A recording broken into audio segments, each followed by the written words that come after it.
What is shaking? Happy Friday to you. Beautiful day here in the Bay. Mostly beautiful days here in the Bay. That's why we get to pay $7 a gallon for gasoline. It's not there yet. I like to brace myself. I like to say it's seven because then when I go to the gas station, I'm like, oh, look, it's only 6.20. I feel so lucky. This is fantastic. Before we get to our guest today, let's give our sponsor a shout out, Fieldwork, who's going to be doing something really, really cool. Let me get to the locations real quickly. You got the beer garden across from the park. It's right there, McCovey Cove. It's got to be the coolest beer garden in the Bay. Maybe one of the best beer gardens like in the country. I can't speak for other beer gardens, but how many beer gardens are right on McCovey Cove, or right on any cove for that matter, right across the street from a major league ballpark? The game's on. If you're not going to the game, you can watch the game. You can go to Mission Rock right there, grab some food. You can go over to the OG in Berkeley, San Ramon, San Leandro. They're all over the place. And what we're going to have for you, I don't have all the information yet, but we're going to be going out to the beer garden the last series of the season and doing something for Mike Krukow. And Fieldwork is going to make a beer specifically for Mike Krukow, in honor of Mike Krukow, and the proceeds are going to go to I don't have the name yet, but they're going to go to something having to do with animals that help individuals with Mike's affliction. So it's just a really cool thing that Fieldwork is doing. I love them. I love their beer. They got great beer. But I love the fact that they do things for the puppies and the kitties, and they tie it all together too. So this is a really, really cool thing that I'm proud to be a part of, and I love the fact that Fieldwork sponsors his show and comes up with really, really cool ideas. So if you're light on the stash this weekend, head over to Fieldwork, grab yourself some beer. If you want to get some non-alcoholic beer, they got that for you as well, or seltzer. I believe they have that for you too. They got all kinds of good stuff over there, from porters, to stouts, to lagers, and pilsners. Fieldwork has it all. My guest today is a pleasure to have on. I've talked to him many times when I was doing the radio show. 11-time California Sports Writer of the Year. Wrote for, is it 15? I thought it was 11. Oh, I'm not gonna fucking mention your Substack now. You fucking correct me in the first 3 minutes of the show. Jesus Christ. You have a Substack? Yes, No, you don't. You don't have a Thank you for Substack. asking. No, you really don't. I thought you did, but you don't anymore. All right, 15 time. How many with the Times? How many with the Chronicle? I think it was 8 and 7. Okay. Like that, How many with the National? None with the National. Now tell us Nobody about. knows what you're talking about with the National. We're gonna get into that though, because that was one of my favorite publications of all time. All right, let's get into the Substack, because the problem with doing this sort of thing, it's fun to do, but you got to let people know you exist, and we're just getting to the point where people kind of know we exist. Occasionally they do. Hopefully more and more will come on board, but we want to let people know when we have guests on, friends of mine that do incredible work. Where like people are out there going, man, I miss Scott. I miss reading Scott. You don't have to miss reading Scott. You don't. All you got to do is go to Substack, correct? Yeah. Substack. I guess Substack.com, and then just type in my name, and then you can go and you can subscribe. You get I think if you subscribe, you get a month free, and then after that, if you want to keep reading, you got to pay up. So. Do you get like a hat, like an Ostler hat, or like a thong, or whatever you want, socks, or something? Like you giving away? You giving away any freebies? Aubrey Huff autographed thong. Yeah. We thought about we haven't done any merchandise. Like everybody's done merchandise. Merch, yeah. I know, but what do you do? What do you do? Like a hat, a shirt? Like, you know what I want to do? I want to everywhere you go. It's like you go in a gas station. They got Acme, Chevron. How about if I did a t-shirts. styrofoam middle finger? Yeah. Like a big styrofoam middle finger that said the Tom Tolbert Show on How come it. they don't make those? Those would be pretty cheap at too. Ballparks. And then you could take them to the game. Yeah. Can you imagine how big they'd be at Giant games now? Oh. Shit. That actually might be uncomfortable. With Tony's picture on there. Exactly. Like that, Everybody'd have them. Ooh, We'll make them in team colors. I get one. Yeah, absolutely. Just for the funsy of it. And we got to start out the show with because I was talking to Scott obviously before he came on, and he saw I was wearing the Angels shirt, and I didn't know you started your beat with the Angels. Yeah, I was working in the LA Times. It was 1978. My boss asked me, I was doing features and stuff like that. And he said, "Why don't you cover baseball?" And so I covered the Angels the first half of '78. Then I switched over and covered the Dodgers. So it was quite an adventure. But yeah, the Angels were cool. And Bobby Grich, Nolan Ryan, uh, Bobby Grich, glorious Don Baylor. mustache. Glorious mustache. Yeah. And they were good guys. And they liked to have Bobby Grich he just wanted to have fun. He was like a 15-year-old. Yeah. You know, I remember one time the team was in Texas in the clubhouse. He gets a bunch of his teammates and he says, "Hey, after the game, we'll each grab a 6-pack and we'll go over to Six Flags and ride the roller coasters and pick up some chicks." And just and pick up some chicks. oh man, yeah, that's all Bobby did. Dude. Just yeah. His nickname was Sneaky Snake. Who was he, Wooderson? You go pick up chicks like playing Major League Baseball, get a Yeah. sixer and go to the park. What a challenge, right? But But really one of- good guy. one of my Don favorite- Baylor was a nice guy. And Nolan Ryan was a sweetheart. It was fun. I said if they used to have, if they had analytics back then, they would have lined everybody up within 15 feet of the left field foul pole and the foul line when Don Baylor came up. I don't think I ever saw Don Baylor hit a ball to the right side When they of tried to second pitch base. out, he would still pull it, right? It's unbelievable. Oh, yeah. His home runs were straight down the Oh. line, straight down the line. What a bummer what happened to him. I mean, Yeah. geez, they broke his leg when Vladdy was throwing the first pitch out for the just brutal stuff. Yeah. But you got to tell everybody your Rod Carew story, because Rod Carew's one of my favorite players. I had a poster of Rod Carew going up. Like he was one of my favorites. George Brett. Those were like two of my favorites. I loved those guys. I love the way Carew handled the bat, the way he hit, and I love that Brett could hit and hit with power. He's probably my favorite, but Carew was right there as well. I love Carew. And then he goes, "Well, I got a story about Carew." So, what was your first meeting like with Rod Well, Carew? phenomenal baseball player, and they pick him up in I don't know '83 or what. I'm bad in years, something like that. And he's been with and by that time I'm writing a column at the time, so I'm not going out to the ballpark every day, but I'm showing up once in a while. And so I'm thinking, Rod Carew's a Hall of Famer, and I got to write a column on him, right? You got to hit the main guys and stuff like that, and I haven't really talked to him. So I get to the clubhouse a few hours before the game, and he's sitting in his locker, and I walk over and I said, "Hey, Rod," and I introduced myself, and I said, "Yeah, I'd like to do an interview if you got a few minutes." And he says, "Fuck you, Scott Ostler." I don't know if he used my name. That's my Al Davis story. That's a whole separate. He says, "Fuck you."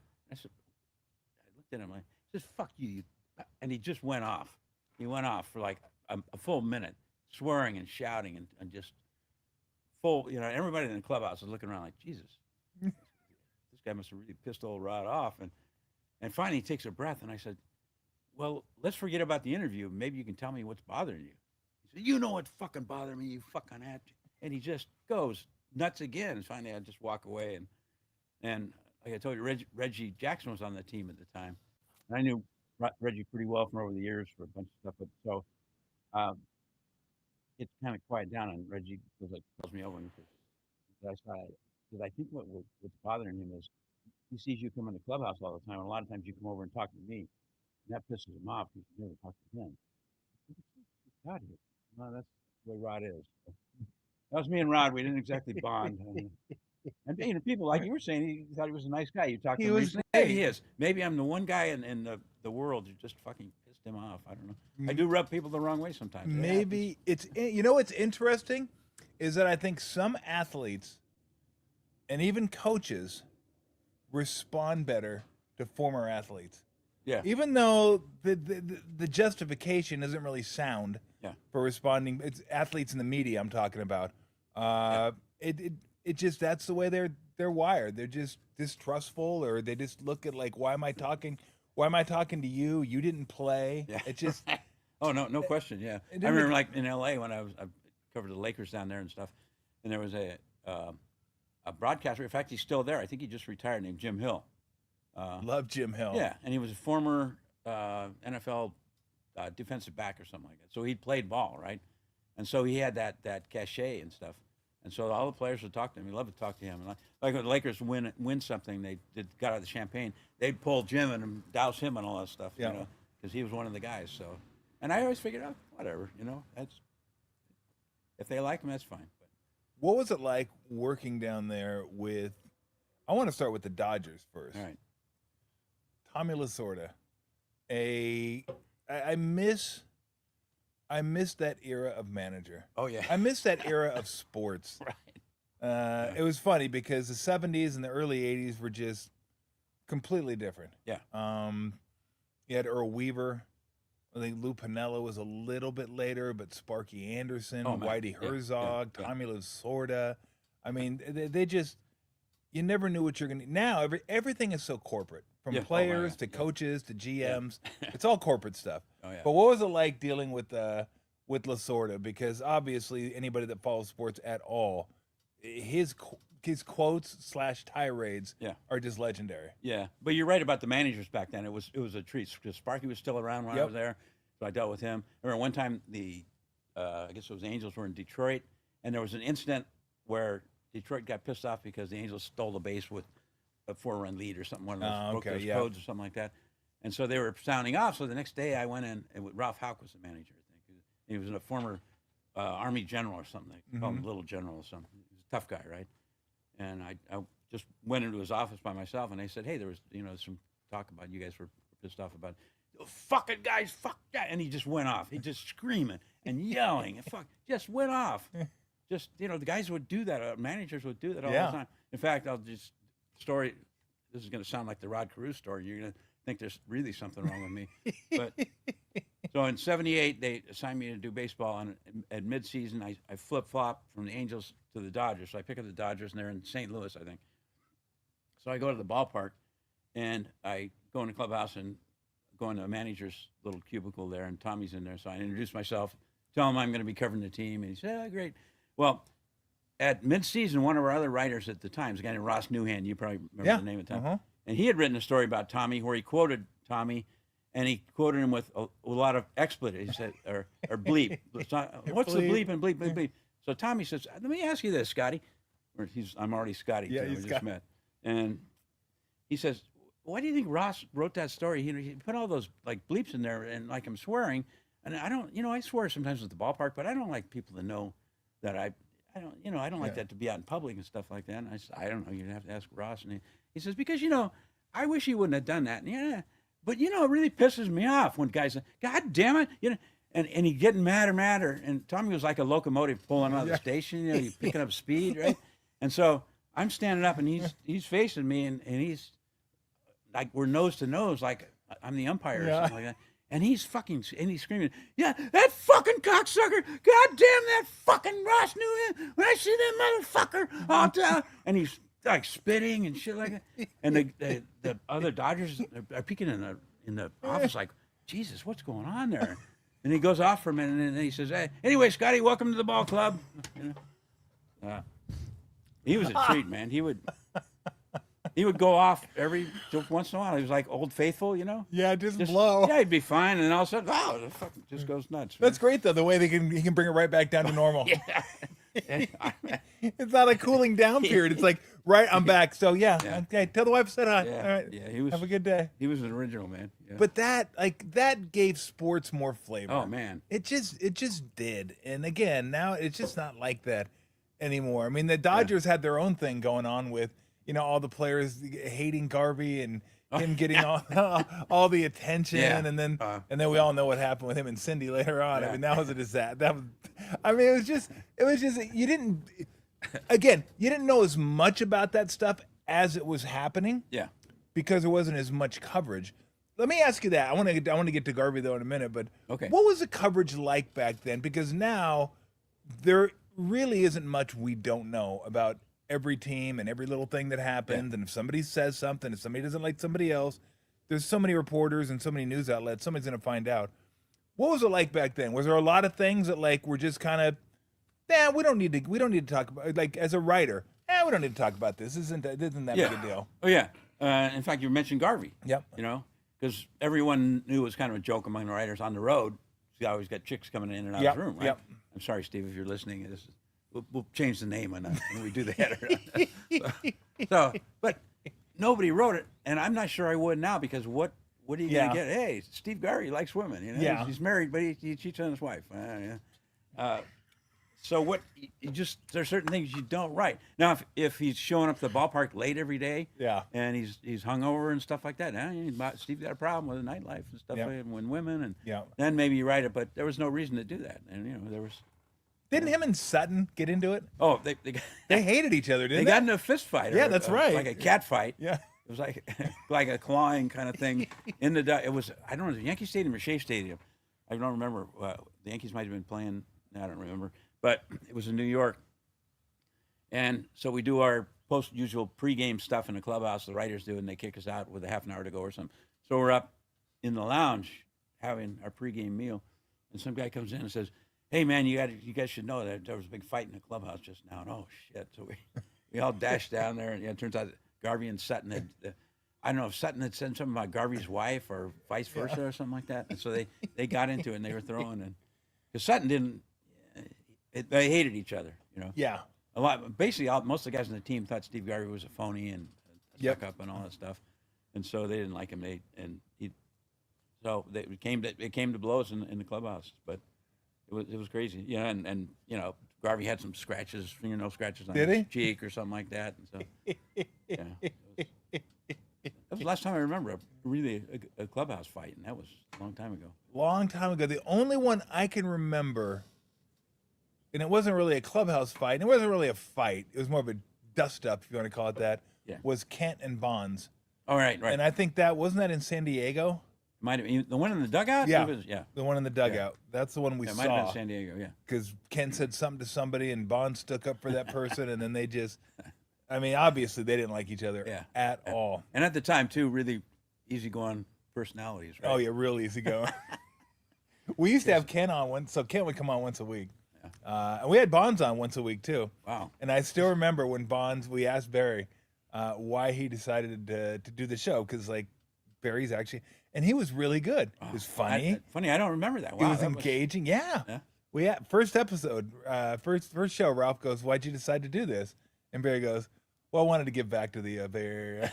And I had to turn my mic off. I was like, I didn't want to spit into the mic. I thought it would have been unprofessional. I'm like, I want to give back to the Bay Area. But Kent had no problems giving it to Barry on the show. He did it for 2 years. Really? Oh, and when Barry hit, I want to say it was it 600 or 660? I can't remember which one. But it was huge. You know, I don't know if there's fireworks, but, you know, Willie was there. But I think both Willies might have been there. But Mays was there. I think the whole family was there. Celebration. And I still remember Kent being on deck when Barry hit the home run.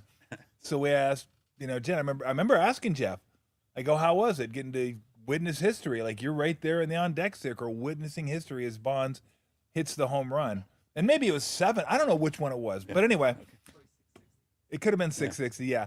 And then and Jeff goes, well, he goes, they took frickin' 6 minutes to get back and get the game going again. Shit. It could take them long enough. Wow. He could have said hi to everybody he's ever fucking met. Oh, man. I don't even think I'm not even sure he said, man, what a great, they were still teammates. Yeah, what a great accomplishment. Wow. Not even what a great accomplishment. Right. Frickin' 6 minutes it took. Yeah. Jesus.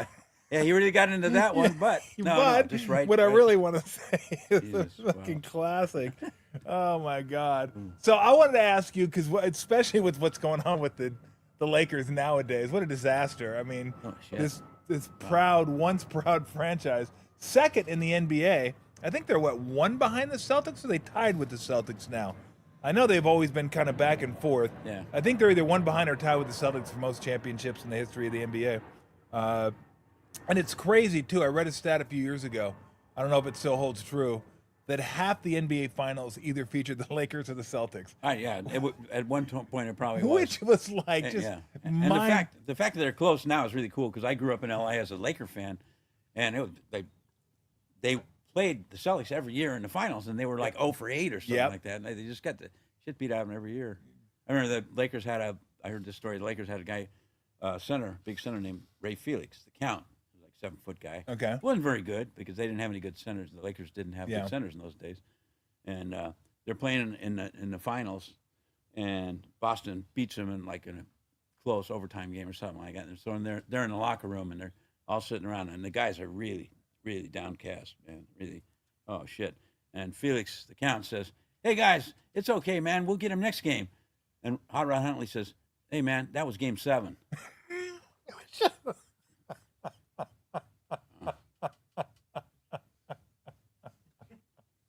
Oh God! Oh, that is a good one. That is a good one. I don't know if I'm. I don't know if I can tell you the name of the player on this, so I'll just say it happened when Phoenix or Portland was playing. I think it was L.A.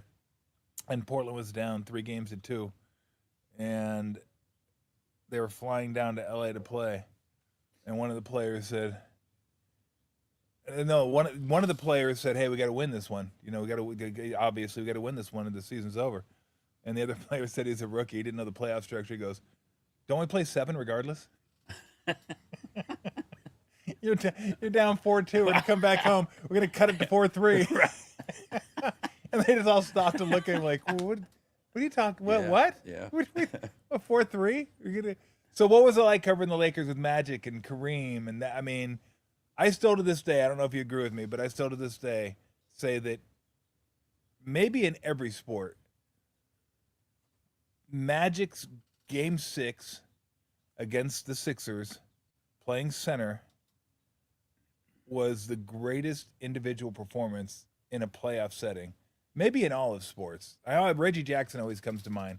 But this was a rookie playing out of position on the road and putting up 42, 15, and 7. People forget Jamal Wilkes had 37 that game, which was amazing. Yeah. But, I mean, if Magic were 10-year vet, you might say it's still a great game.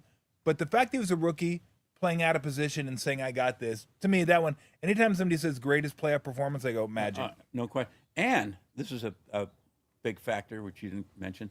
You know who the MVP of the whole entire league was that year? Was it Kareem? Yeah. Kareem was the MVP. And guess what? He didn't play in that game. Yep. He didn't even make the trip because he had sprained his ankle in Game 5. And so we're playing without the MVP against a team that has a big center and all this stuff.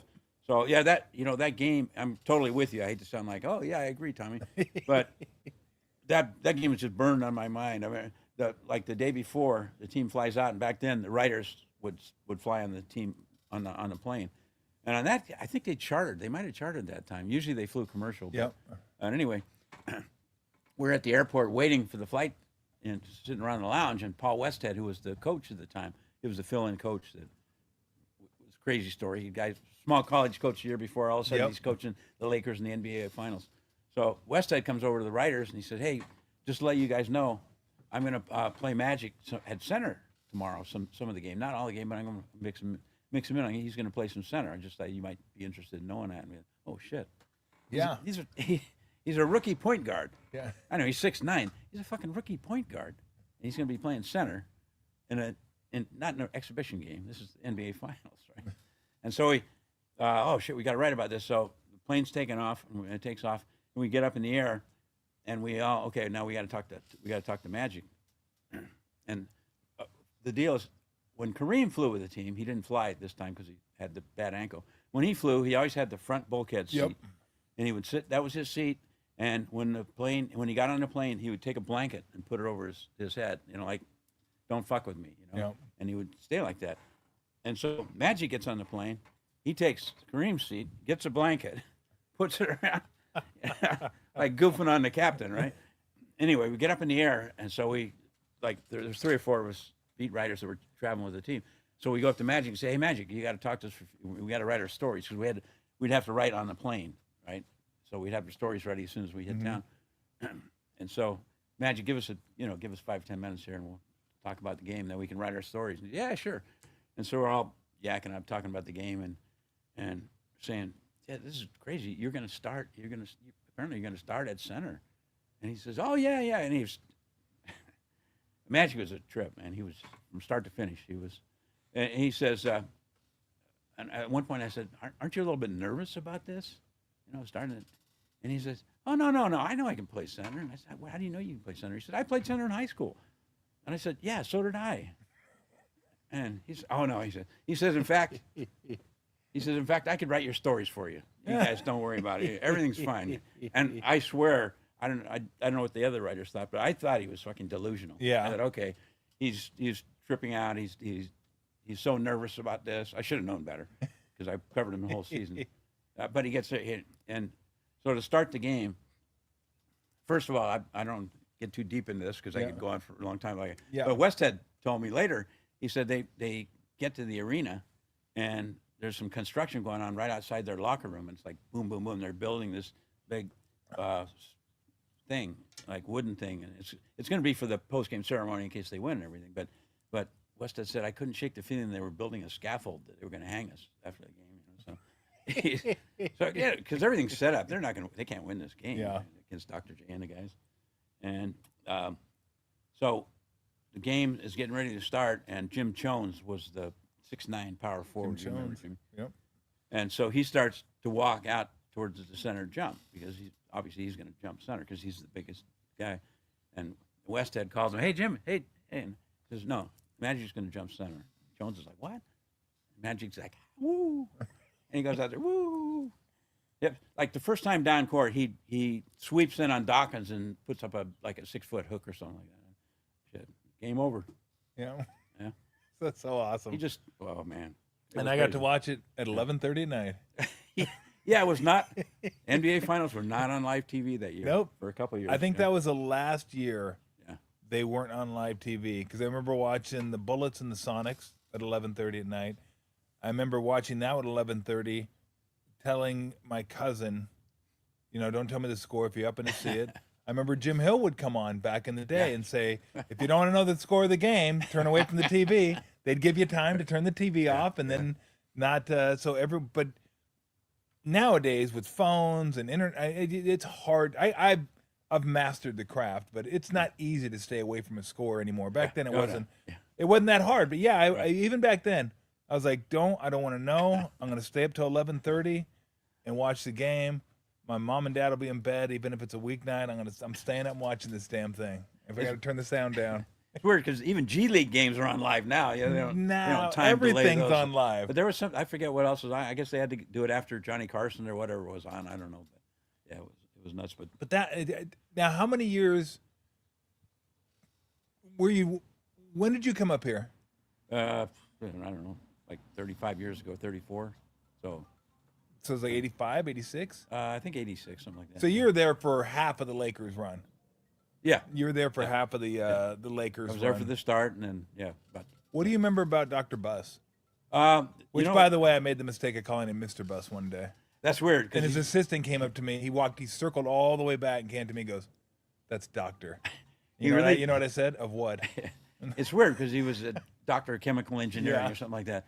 And it's weird because he was not a stuffy guy or anything. He wasn't. Shitty Levi's and stuff like that. Yeah. And he looked like a bum and a hobo, and he had a crappy looking hair thing. But he liked people to call him doctor. I know. I never did. It's an amazing thing. Yeah. No, apparently I wasn't one of the select few. I'll call him doctor if he fixes something on my body. But he was actually really a good guy. He was. You could talk to him anytime you wanted. He knew what was going on. People liked him. He was basically a pleasant guy, very honest. If you did an interviews with him, talked to him, he was very honest, kind of quiet, not a jerk or loudmouth or anything like that.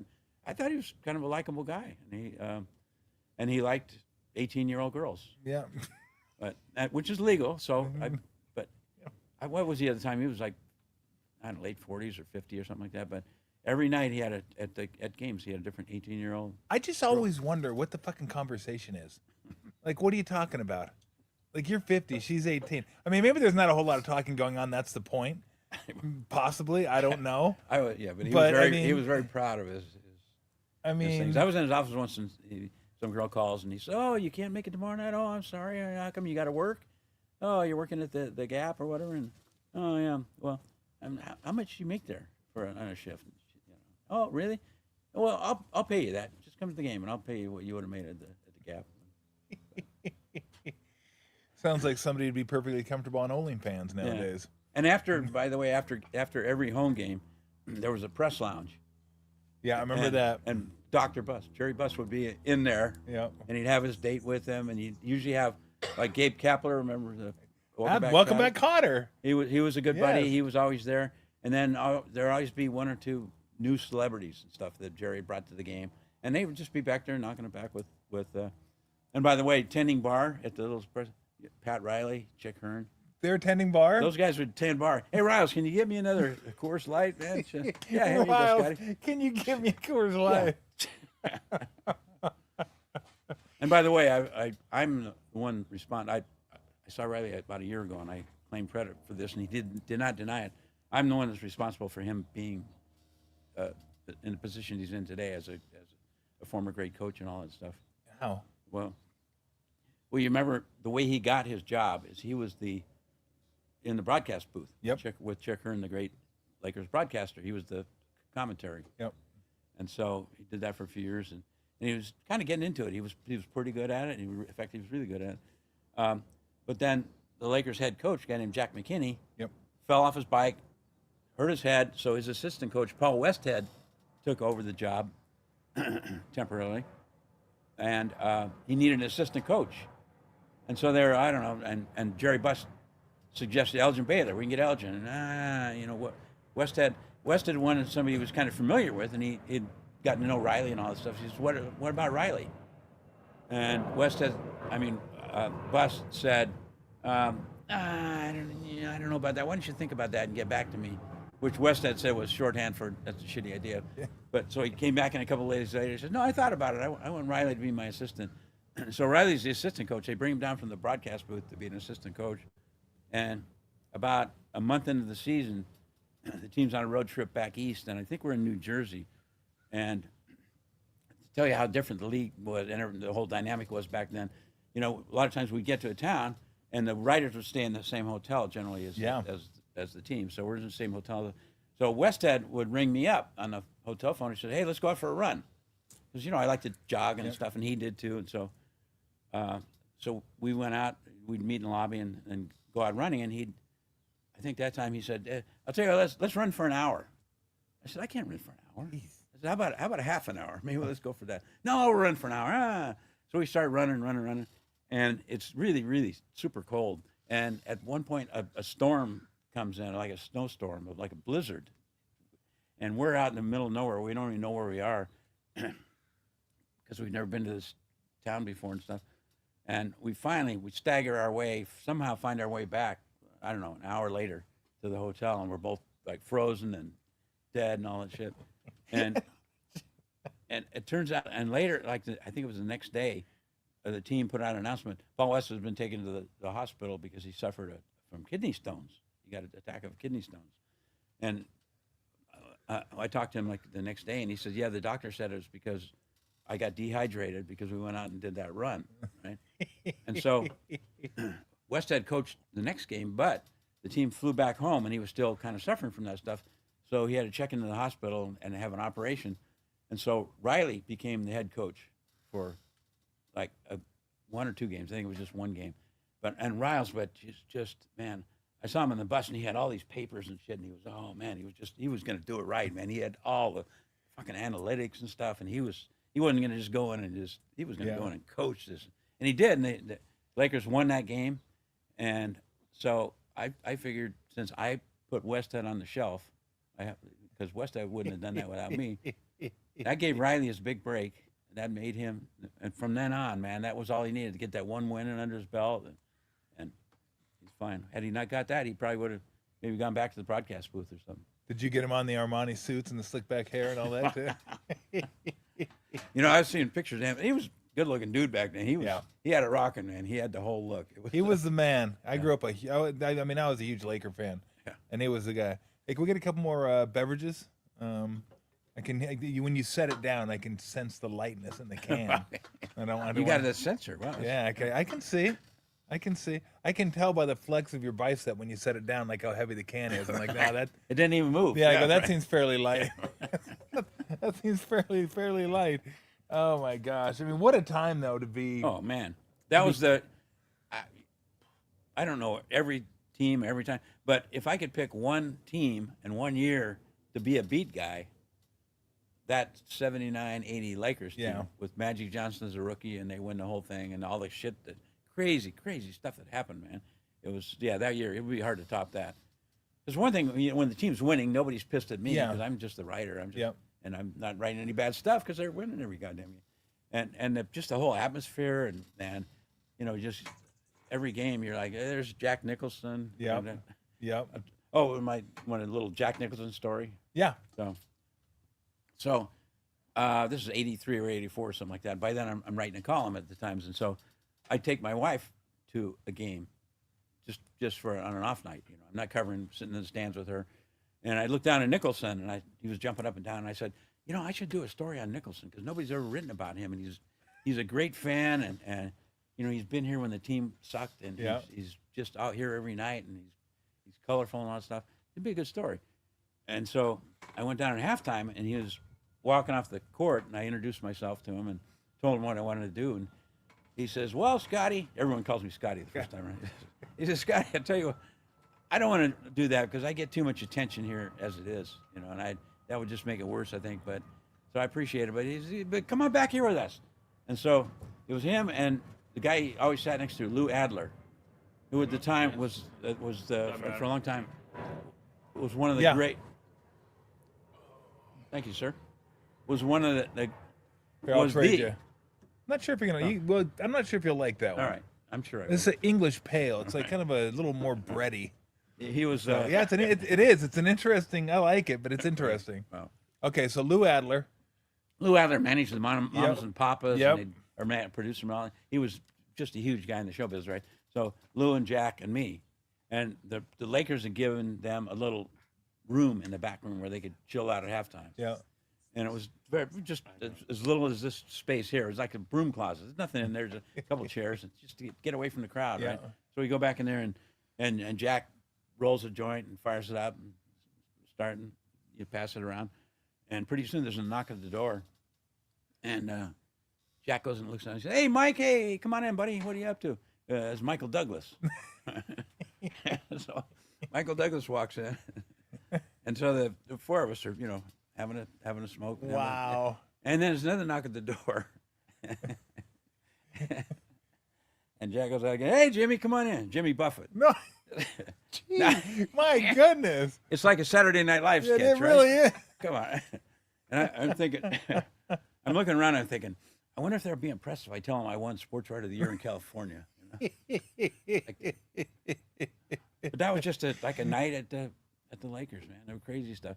The press, the beat guys used to sit right on the court. Now we have to sit way the hell up, but we used to sit right on the court. And like Frank Robinson sat behind me, the baseball guy. He was behind me. There's all kinds of stuff. Wanda Cooper, who was Mike Cooper's wife, she sat over here, and we were buddies and would hang out and all that stuff. So all these stars were there, and it was crazy. In fact, Frank Robinson had a daughter then. She was, in her 20s or something like that. Really cute and everything. So she would come down and talk. We'd talk. We had big kind of buddies and stuff like that.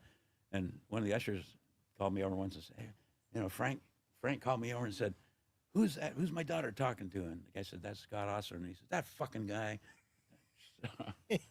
So yeah, but there was just man. The one thing I feel bad about is that TV show you probably saw it. Yes. Yeah. Which was total fiction. Yeah. I mean, like it. I don't know half the stuff that's fiction, Scott. I just knew that wasn't Jerry West. And I was like, if you're going to do that to Jerry West, then who knows what else you're making up. I like the show, but I didn't treat it as a documentary. Well, you should have just called it the Bears, the Cougars, or something like that. Yeah. Just change the name and change the name of the players and stuff, and make it put your drama and shit. But it was totally fictitious and wrong. Yep. And it actually, I really truly believe this, Tommy, that I think it led to Jerry West's death. I don't know what he died of, but the stress and tension and bad feelings he got from that, the way he was portrayed in that show, it just tore him apart, man. In fact, I was not I was not best buddies with West, but I knew him. We knew each other from a long time, and Jerry was great. He would always return your calls and would always talk and stuff. And so I asked him about that, and I called him, asked him about the show once, and a couple of times, and he was so hurt by that because it portrayed him as such a dick, and he wasn't like that. And one time I got done talking to him, and I called Raymond Ritter, the Lakers PR guy, who was a good friend of Wes, and I said, "You do me a favor, just check in with Jerry. He sounds like he's going to commit suicide or something, man. He was so despondent. So that thing just killed him, and there's no reason to do that. There was no reason, just to make it pop, just to make it like. But when they showed Jerry West with the Finals MVP trophy in his office, I'm like, he didn't even have that. No. Let alone in his office. Anybody that knew Jerry West knew that he wouldn't have had that. No. But to put it in there and then have him throw it through the glass, which apparently those offices didn't even exist. No, his office did not have any glass. Yeah, which is like, I know. And you know what I hated too? I think, I don't know if we had, Perlman wrote the book, but maybe the producer, we had somebody on with the show. Yeah. And I asked them, they went on a road trip, and they had the games all wrong. They had the scores all Right. wrong. Yeah. And I Yeah. told them, I Yeah. said, look, Yeah. I go in the grand scheme of things, is that going to make or break the show? No. So why I not go, make but it right? I go, but if you can't take care of the little Yeah, stuff, exactly. I go, Yeah. you don't even They give a just didn't shit. They were just making shit up. Well, they were in Boston. No, it was Yeah, Philly. no, Just it's- why? Why do you change it? Just be Lieutenant Frank Drubbin. Make it the Naked Gun. Yeah. Make it the Angel game that's 2-0, or the guy hits a grand slam and you come back to the scoreboard, it's 2-1. It's like, no. Right. I just saw the guy hit the grand slam and they gotta have at least 4. Right. I mean, like, no one gave a shit, but it's like it's not that hard to put 4 up on the scoreboard. No. Somebody hit a home run, the grand slam. Just And get the games right. And I've got sour grapes because, a quick story, Jeff Pearlman wrote the book. That Showtime, right? Yeah. Yep. Like 30 years before that, I had written a book in Los Angeles with another sports writer named Steve Springer. We co-wrote a book which covers the same topic. It was the Laker history and the Magic Johnson era and that stuff like Yep. that. And our book was better than Pearlman's, by the way. Yeah, I'm sure it was. But before Pearlman, before his crew got started on their project, there was a producer in L.A. at Showtime or Prime Ticket or something like that found our old book on the Lakers, this 35-year-old book, and called my co-writer and said, "Hey, this is a great book, man. We got to make a TV series about this." And so the plans were in the works. We were going to have a TV series about our book. And like Magic was signed on. He said he would cooperate. He would work with the project. Jeannie Buss was signed on and all this stuff. And so we had it ready to go. They were lining up. They lined up actors and producers and stuff like that. We're getting the contracts ready and all this stuff. And somehow it was during the time when Magic was quitting the Lakers or Jeannie fired him, and they had that kind of a falling out and all that stuff. And apparently so it was hard. It was too hard for my guys to get in touch with Jeannie and Magic at that time and all this stuff. So the project lagged. So Jeff Pearlman's group kind of out hustled my group. So they wound up getting the project. Not only that, but the book that we wrote way back in the day was called Winning Times, and they stole our name because they couldn't call it. Did they really? Yeah, because they couldn't call it Showtime because they weren't on Showtime network, so they call it Winning Times. Oh, I thought they should have at least thrown us a few bucks for stealing. Yeah, the I mean, come name, on. right? Yeah, it would have been the right thing to do. You would think so. You know what, though? The thing was, all the real stuff was so good that it was good enough not to embellish. That's the thing. That's the problem. That was the They thing. embellished when they didn't need to. Okay, their starting power forward, Spencer Haywood. Yep. It was supposed to be the savior of the team, really help the team out. Yep. During the NBA Finals, this is again during the NBA Finals, he's so gone on drugs because he's been freebasing and all this stuff that he gets thrown off the team. He becomes the first NBA drug casualty. Gets thrown off during the NBA Finals. Can you imagine if let's say the Warriors and all of a sudden Klay Thompson, they got to throw him off after Game 3 or something. They throw Spencer Haywood off the team. They get the fuck out of here during the finals. That's wild. And they still survived that. But that stuff like that was going on. Spencer Haywood's a whole different trip. But all those guys, it was. Anytime somebody says freebase, I think.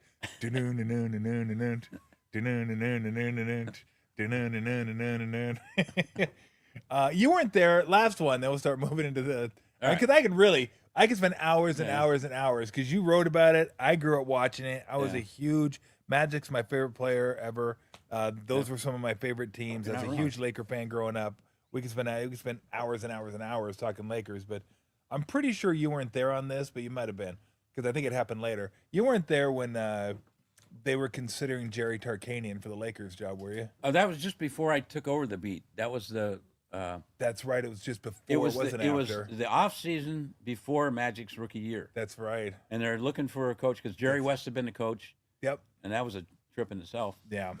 But and they wanted him to coach. He was a really good coach. Basically, he got him into the playoffs and stuff like that. But he didn't want. He had no stomach for it or anything. So he wanted out, and so they're looking for a coach, and they zeroed in on Jerry Tarkanian, who was at UNLV then, and they were. I don't know all the backstory on all this mafia stuff and everything, but they were very close to signing Tark to a contract. And Tark had this friend, I forget the guy's name, and they found him dead in the trunk of a car in Beverly Hills or something like that, some mafia hit. Yeah. And somehow that tied in with Jerry Tarkanian because they were really good buddies and stuff. And so that, for some reason, that made took Jerry off the table. Yeah. So he couldn't sign. Maybe Jerry took himself off the Yeah, table. right. Jerry's like, yeah, Vegas, yeah. maybe I'll stay. Yeah, I don't maybe like I'll trunks. reconsider. So Dude starts showing up dead in trunks. I'd be like, yeah, I'm Yeah. good. We're good in Vegas. yeah. So they go out and they hired Jack McKinney, who had been an assistant coach and stuff like that. It was Yeah. a good hire and it worked out great. And then he lasted 9 games and Yeah. fell off his bicycle. What I don't want to bicycle? laugh at that. That's just so dumb. Wait a minute. The head coach, so dumb. the new head coach, falls off his bicycle, falls off his bicycle. winds up in the hospital, loses his job, and the assistant coach, who the year before had been a Shakespearean professor and basketball coach at a small college in Philly, becomes the head coach of the Lakers. And with Magic as the rookie, it was Yeah. just insane. The whole thing was. And then nuts. the next coach is a fucking color analyst. Yeah. For the yeah, it's, It was not only the it's color wild. analyst. He was the color analyst. He was also the traveling secretary. that's right. He was. So when you go on the road, you say, "Hey, Riles, I'm a little short. Can I get 50 That's out of it?" And I'll right. pay. Yeah, sure. Yeah. Yeah. I don't like my room, Riles. Can you? Yeah, shit. Okay, I'll get you another. Shit. All of a sudden, It's he's so- coaching. You got the guy who was the year before was a Shakespearean professor, and the other guy who a month before was sitting up in the booth and was a traveling secretary. They're coaching the Lakers to a world championship. Ah, shit. And nowadays, teams have two massage therapists.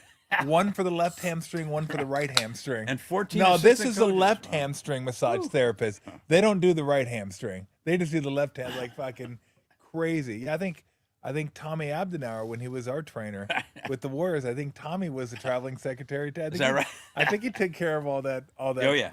Now it's like again. Well, it used to be in the old days, the trainer would sit on the bench. I remember when I first started watching Yep, the Lakers. yep. They had no assistant coach. It was just a head coach. Yeah, the head coach, and the trainer would sit next to him with a clipboard, keeping track of the fouls, so you know when you guys in Yeah. foul trouble and shit. Yeah, woo. That's old time, baby. When I played, we had graduated at that point to 3 coaches. Yeah, that's a on lot, the dude. bench, and no coaches behind the bench. They have an army of coaches behind the bench now. Yeah, oh, geez. It's like you- a choir, you know. Oh, it's incredible. It's like a They- church choir. You know? They have more coaches than players now. They actually a few years ago when Cuban owned the Mavericks, at one point they had more coaches than they had players. Yeah. Yeah. He was the one that started it, but his point was very valid. Look, these are my assets. They're my most valuable Yeah. assets. Let's make sure they have everything they need to compete at the highest level. The best airplane. Best airplane, best hotel, best accommodations, best weight room, best training staff, best dietitians, best everything. And then if they don't do it, then I'll get on their ass. But I don't want to leave them saying, well, if we only had this. And then since that point, the league kind of fell in line. Yeah. And I mean, it makes sense to me because they are your most valuable assets. Yeah. Back in the day, it was like, even when I played, we actually, the players today would laugh at this. We actually had to use our per diem to get food. These guys get per diem and never have to use it. Ever. Oh, you see the post game spread Oh, it's in an NBA game? Oh my God! It's like, geez, if I get really rich and I take my wife out to a once in a year dinner, maybe we can eat like Maybe. this, man. You know, lobster and steak and shit. And They have it after every game Oh, during every the game. playoffs. Right. We go to some of the most magnificent restaurants during the playoffs, and then Yeah. even if it's not a game day, they would have a ballroom set up that would have food most hours of the day. Yeah. So if you wanted to walk in there and grab like an omelet, or you wanted to grab a sandwich prepared, specifically for you, or whatever, you were good. Like no one, you get like $200 a day per diem, and they use it for gambling. Exactly, right? They use it right. for playing cards, Tonk or whatever they play. Never played that game, but I know it's one of the games they played. Yeah, back in the day, we're like, we got $90. We're like, okay, how are we gonna stretch this? Let's see. Yeah. Maybe let's skip lunch. Let's have breakfast, and we'll go out to a decent dinner. Right. And and then we'd play credit card roulette. Oh, where you throw all the credit cards in. And Everybody'd the stick loser their credit pays? card in the hat. Yeah. You keep picking them out, and the last one in pays. And I got stuck with I was a rookie. I got stuck with a $1,300 bill at Ooh, that's a lot of money. Then. yeah, That sushi was like- restaurant up in that Seattle. was 1/10 of your salary. Oh, man. Shit. it killed me. You know what killed me more than that is that Alton Lister was so happy. I was like, you've been like 10 years. Like, yeah, I can't afford this. What are you laughing at? Yeah. I was like, you got to be kidding me. And Alton Lister was the one guy that would bring Tupperware to practice. I'm like, what's that? Oh, my chef, I got a chef. He makes it for me. Oh. Well, and you're like, well, you can't afford this meal. Right. Like you should have said, Yeah. Tom, I got It's on this. me, No, you're bud. rookie. Yeah. We got it. No, fucking ASU guys. Never trust those ASU guys. All right. So again, right. let's get to the Bay Area. Okay, let's How go. did you go from the Times to the Chronicle? Like, talk about that process and how you decided you wanted to. Is it like a free agent recruitment type deal? And how'd you decide to come up here? Well, sort of. What happens? I'm at the LA Times, and I forget the year. It's close to 40 years ago now. A new paper started. It was called the National. I remember the Sports National. I was going to Daily. bring. I love the National. And it was run by a guy named Frank DeFord, who was yep. the Sports Illustrated, famous writer. Everybody knew him back then. Frank was a great guy, and it was financed by a Mexican millionaire, a billionaire, Yep. who was a TV magnate and everything. And his theory was that a lot of countries like Japan or in Europe, you can go to the newsstand and you can get a sports newspaper, which is nothing but sports, Yep. just like a tabloid or something, all sports. And he said, why can't we have that in America? And so he called Frank DeFord and says, let's do it. And he threw a ton of money at Frank, and Frank called me, and I lived in Santa Monica, and he said, hey, can I come into your house? And I said, ooh, Frank DeFord's coming to my house. It's like, Jesus is coming to your house, right? And so Frank comes over and he says, hey, we're starting this thing, and I'd like to have you work for us. And I thought, oh, shit, sign me up. He said, hey, we'll double your salary, whatever. And so, yeah. You're great. like, yeah, it sounds good. And my wife, at the time I was friends with Lee Steinberg, the famous Okay, agent. yep. She says, we got to call Lee and have him negotiate the contract. I said, are you fucking kidding? I'm a sports writer. You don't have an agent negotiate a sports writer's measly. She said, just give Lee a call. And so I called Lee, and he said, well, I'm doing something else. So I'll have Jeff Morad do it. It was his partner at the time. Yep. So Morad negotiated the contract for me, and they got him to throw in like a $25,000 bonus, which allowed me to buy a house. We were living in an apartment. So that allowed me to buy a house, which is the reason I have a house now. So anyway, so we started this newspaper, and Frank's thing was, we're just going to have fun. We're going to let it rip, do what you want. And he hired me and Mike Lupica. Yeah, remember Lupica? And a guy named Dave Kindred to be the main columnist. Okay, And then yeah, I remember in each Kindred. town, there were columnists, like in San Francisco, Ray Ratto and Yep. stuff. So, yeah. Hey, Ratto, can you hear me? He must live. He may be. Hey, if you yell loud enough, he may appear. You may see him peering over the fence. Well, if he was tall enough, you'd see him peering over the fence. He'd get caught in the grate. Love you, Ray. So Frank, just says, just do what you want to do. You got some creative chops or whatever. Just let it flow. And so I'd throw crazy ideas at him, and they'd say, yeah. And just like at the time, Andre Agassi was in his asshole phase. He was 18 or 19 years old and doing shit. And I went to the forum once, and Jeannie Buss was there. I was good friends with Jeannie Buss, and she says, you should stop picking on Andre. I said, what do you mean stop picking on him? He's an asshole. You shouldn't pick on him. He's really a nice guy. And I'm sure he is. Sure, Jeannie. Yeah, great. But he's an asshole. Look at he's spitting at umpires and shit like that, chair umpires. And she said, I'll tell you what, why don't you just meet him and you tell me what you think of him? I said, okay, you set it up. I'll meet with him. So he was living in Vegas at the time. So I'm working at the National, and the National says, yeah, sure, fly up to Vegas and talk to Agassi, see what happens. And so I did, and I did a big story on him. And it turned out to be he was a great guy. Really? We actually became kind of buddies and stuff like that. But the National would just flow with anything. They just any crazy ideas and stuff like that. And it was a really cool thing. It only lasted, I don't know, a year and a half or something like that, because they didn't do advertising circulation right and all that stuff. But the product itself, man, the paper was great. There was all kinds of shit. We had a guy, awesome. He was a guy writing a once a week wrestling column. Yep. A real column on professional wrestling, man.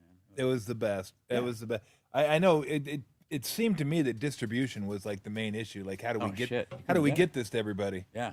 And if you could have figured that out, I think you still might have had something. But it was just so hard to figure out how to get it.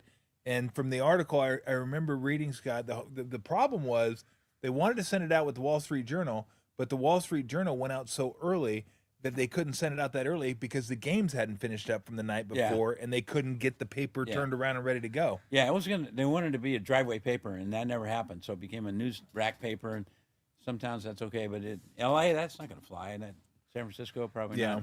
It was hard to find it, and man, if you found it, there's still people that would just. It became a cult Yes. newspaper because we had cool Norman Chad. Norman Chad. He was like their discovery man. He was out of nowhere and he did all. I read him and think, this guy's crazy. Man. Norman Chad of World Series of Poker. Yeah, but a really funny guy. I've never met him in person. Yeah. But a funny guy. But yeah, they just spent way too much money and. So we had a Los Angeles. It was headquartered in. Sorry to get off track here. No. It was headquartered in New York, right? They had a huge corporate office there, and they had. But apparently Lupica never came to his own office. No, he turned out to be a fucking turncoat. Yeah. Fucking Judas. He did. He Lupica? dumped out. Yeah, he recruited me. He actually flew out to Did he LA really? one time just to recruit. I was Lupica already did? sold. Like they're gonna double my salary. You don't have to Yeah. talk me into this shit. But anyway, he came out and so I don't have anything against Mike except he really turned on the national. But I forgot where I was going. But yeah, what he did in the end, he just kind of sabotaged the national league. But it was great. It lasted a year and a half. Oh, I was going to say, so they had the corporate office, and then in San Francisco, Los Angeles, and Chicago, I think it was. I think they had you're right. like satellite offices, and for us down on Pico and Sepulveda, I think they rented this big, huge suite of offices, like 15 offices, with a big pod in the middle, all this stuff. We had basically the whole floor of this nice place in West LA. And there was me and the Los Angeles sports editor and a couple salesmen. And that's all we had in the whole place. We never had That's anybody. It was, if you go in there, it was like, we could have played handball in there, It was, but they were just spending money like, oh man, they spent money like nuts. They would take all the salesmen down to Cuba and stuff like that for vacations. And then towards the end, they called up one time and I picked up the phone, the corporate headquarters called and said, hey, you guys got that Sparklets cooler in there that has the hot and cold? Yeah, well, we got to change that to cold only because we can save $3 a month. I said, well, that's my coffee, man. $3 a month. So I know we were in trouble, and they folded not long after that. And because when they folded, I was out of a job. Yeah. The L.A. Times didn't want me back. They were mad at me for leaving. And so the Chronicle offered me a job. And there you I go. said, are you kidding? That's I fucking... told my wife, says, we got a job offer in San Francisco. And she's, oh, my God, let's go. It's like our dream city, man. And we all benefited. Holy shit. We all benefited. It was funny. I don't know if I've ever talked about this. It's not hugely entertaining, but you said you had an agent because I'd never had an agent doing my radio deals. I just did it myself. Walked in there, me and Tony Salvador would I know I heard a good story about that, by the way. bang something out. Yeah, you did pretty well. Man. Yeah, I did okay. Yeah. I had an agent that he was my agent for TV when I was doing ESPN stuff and NBC stuff. And he also wanted to do my radio stuff. I was like, well, I can do the radio. And he goes, well, I'll charge you this much. And it wasn't a high fee, but it was like, okay. He goes, but I want to do the radio deal too. I'm like, okay. And I already had the radio deal done. Yeah. I was already done. I already walked in there with Tony and did the deal and everything. And I'm like, okay, look, he just wants to come in and, do this. And I told him I'd let him do it, blah, blah, blah. So he goes in there and like 3 days later, he goes, I got the deal done. And I go, okay, what was it? And he told me the deal. And it was for fucking less than I fucking. I'm like, fucking what? I go, excuse me? Whoa. What did you just say? I go, wait, hold on a second. Oh. He goes, and I got him to throw in. Oh my God. Oh my God. He goes, I got him to throw in. He goes, I got him to throw in a couple massages for Lori. Wow. And a couple NFL 2K games. I'm like, what? What?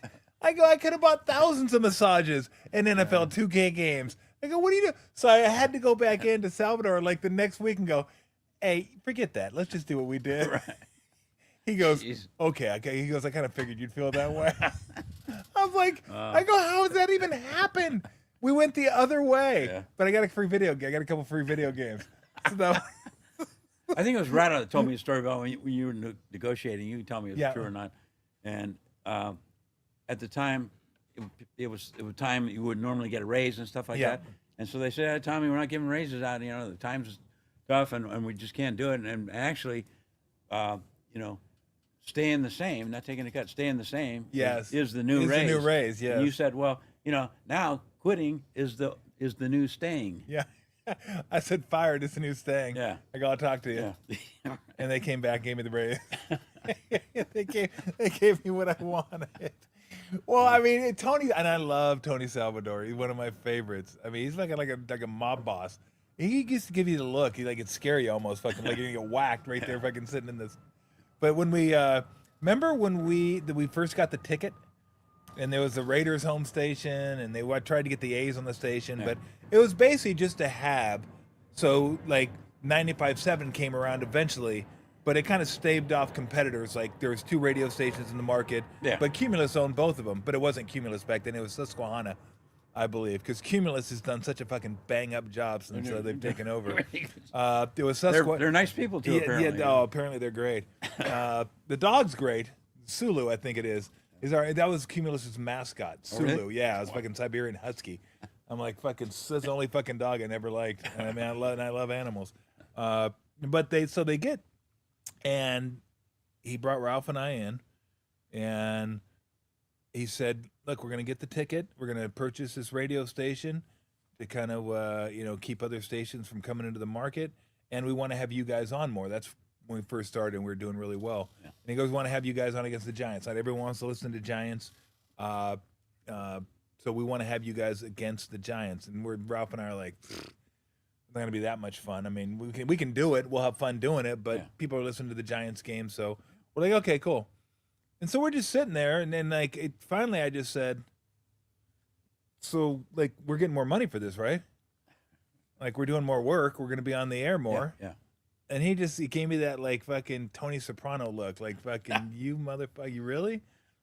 I thought you'd be happy to work more. And I go, I am, if I'm getting paid more. I go, that just seems to make sense to me. I go, logically, how does anything else make any sense? I go, the more you work, the more you get paid. Yeah. So eventually, like he came around, but when he just looked at me like, I thought you'd be happy. Well, yeah, but it's extra work that we're going to be doing. We're going to be doing here, and that's back. We actually, when the Warriors were terrible, we would stay on 680. They would go to 1050, and the Warriors would get so pissed. And Salvador would tell me, he goes, "What do you want me to do? I can take a show that's getting a 6 and put them on the 1050 for a game that gets 0.1. You guys are on the ticket."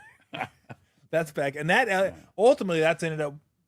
Well, fast forward. That's why the Warriors ended up going to 95.7 because they felt like they were second-class citizens of the Giants, which they basically were for reasons that make sense. Some make sense, some didn't make sense. But yeah, that's what I told him. No. Now that I've thought about it long enough, here's what I said. I remember what I said. I said, I quit is the new good luck. That's what I said. I go, oh, is that a fact? I quit is the new good luck. And I got up and just laughed. And I think the deal was done before I left work that night. It was over. Yeah, fucking Ray. He is an absolute beauty. So you come up here. Yeah. What are the differences, like sports fans? I mean, I've lived in both places as well, so I'm very well aware of the differences. Like just kind of like stylistically, LA people, the Bay Area people, but what's your take on it after having lived in both places for as long as you did? Just kind of the difference between LA and San Francisco, and more importantly, like what's the difference in the sporting culture here and the sports fans between South and North? Yeah. Well, people always bag on the LA fans. They show up to games late, and they leave early, and stuff, right? But when you look at the attendance figures back when I was a kid and on and up, all the way up, fans would show up, man. Maybe the traffic was bad, so sometimes it was tough to get there on time and all this stuff, and there's that kind of laissez-faire deal. But they showed up, man. The Dodgers were the first team ever to draw 2 million fans, I think. Yep.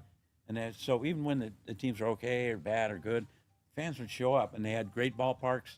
Dodger Stadium is a phenomenal place to go. The old Forum, before that, the Sports Arena.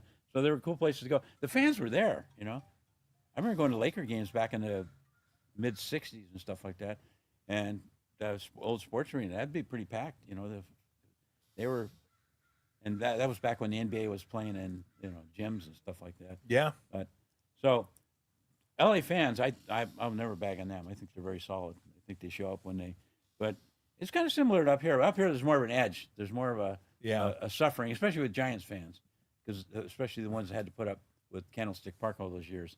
Those people suffered, man. You didn't suffer. If you went to Dodger Stadium, you might not see a good baseball game. You didn't suffer, man. Yeah. You sat there in your T-shirt and had a beer, and oh man, it was phenomenal.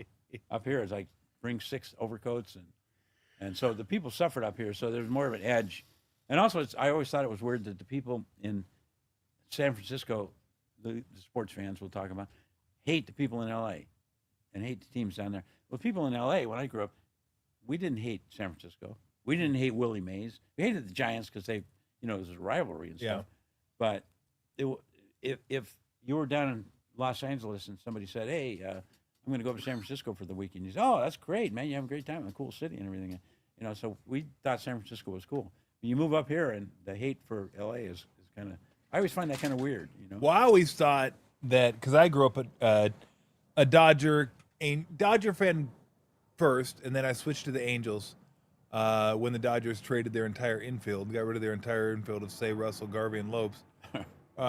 And I was a Dodger fan because my grandpa was a Dodger fan, and he took me to a couple games. So we'd watch the Dodger games together. And the one thing that always drove me crazy about Angel fans was that you're at an Angel game, and the cheer would be as loud if the Angels scored a run as the Dodgers losing when they announced it on the out-of-town scoreboard. I'm like, why do you care? Go worry about your own team. Yeah. And they got the Angels have the little brother complex when it comes to Dodgers, and I think the Giants and the Giants fans have a little bit of that when it comes to the Dodgers, because I remember Giants fans care a lot more about the Dodgers than Dodgers fans care about the Giants. Yeah, now exactly. It may change. It may have changed a little bit since the 3 World Series, but now that the Dodgers have won back-to-back, they're back to like, we don't even care about you. We don't even think about you. Do we hate you?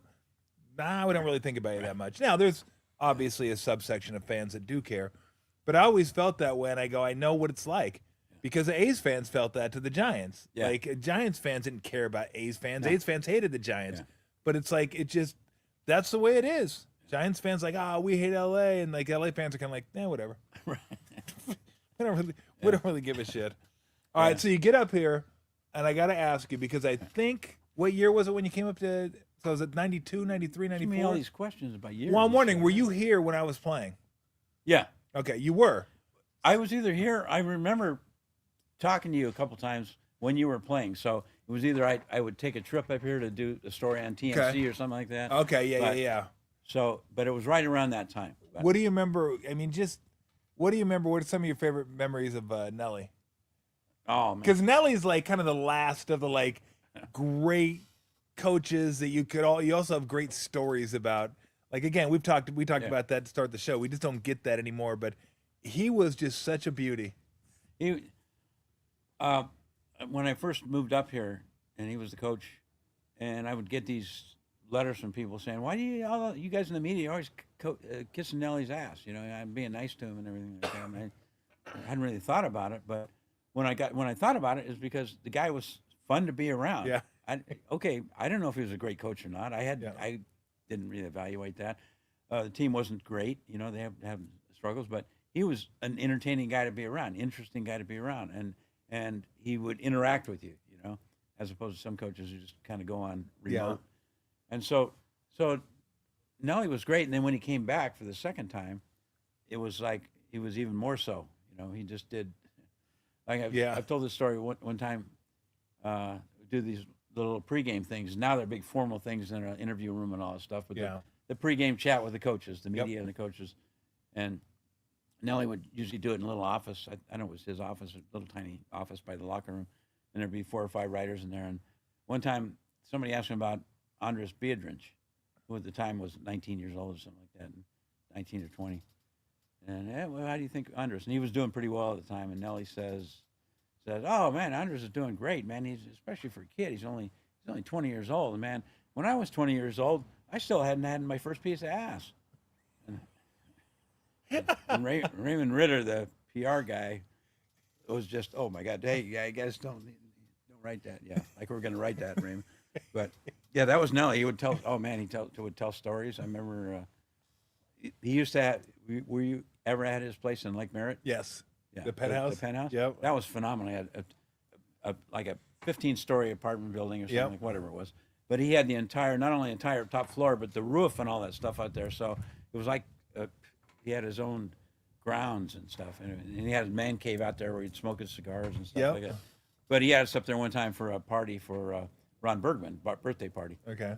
So that the coach is throwing a birthday party for a writer. That's a pretty weird thing, right? Yeah. Anyway, but Nelly was telling stories, and he just loved to tell stories about the old days. And I remember I was a Laker fan when he played for the Lakers for a couple of years That's right. before he went to the Celtics. Before he went to But Celtics, Nelly he broke their Nelly heart. was great.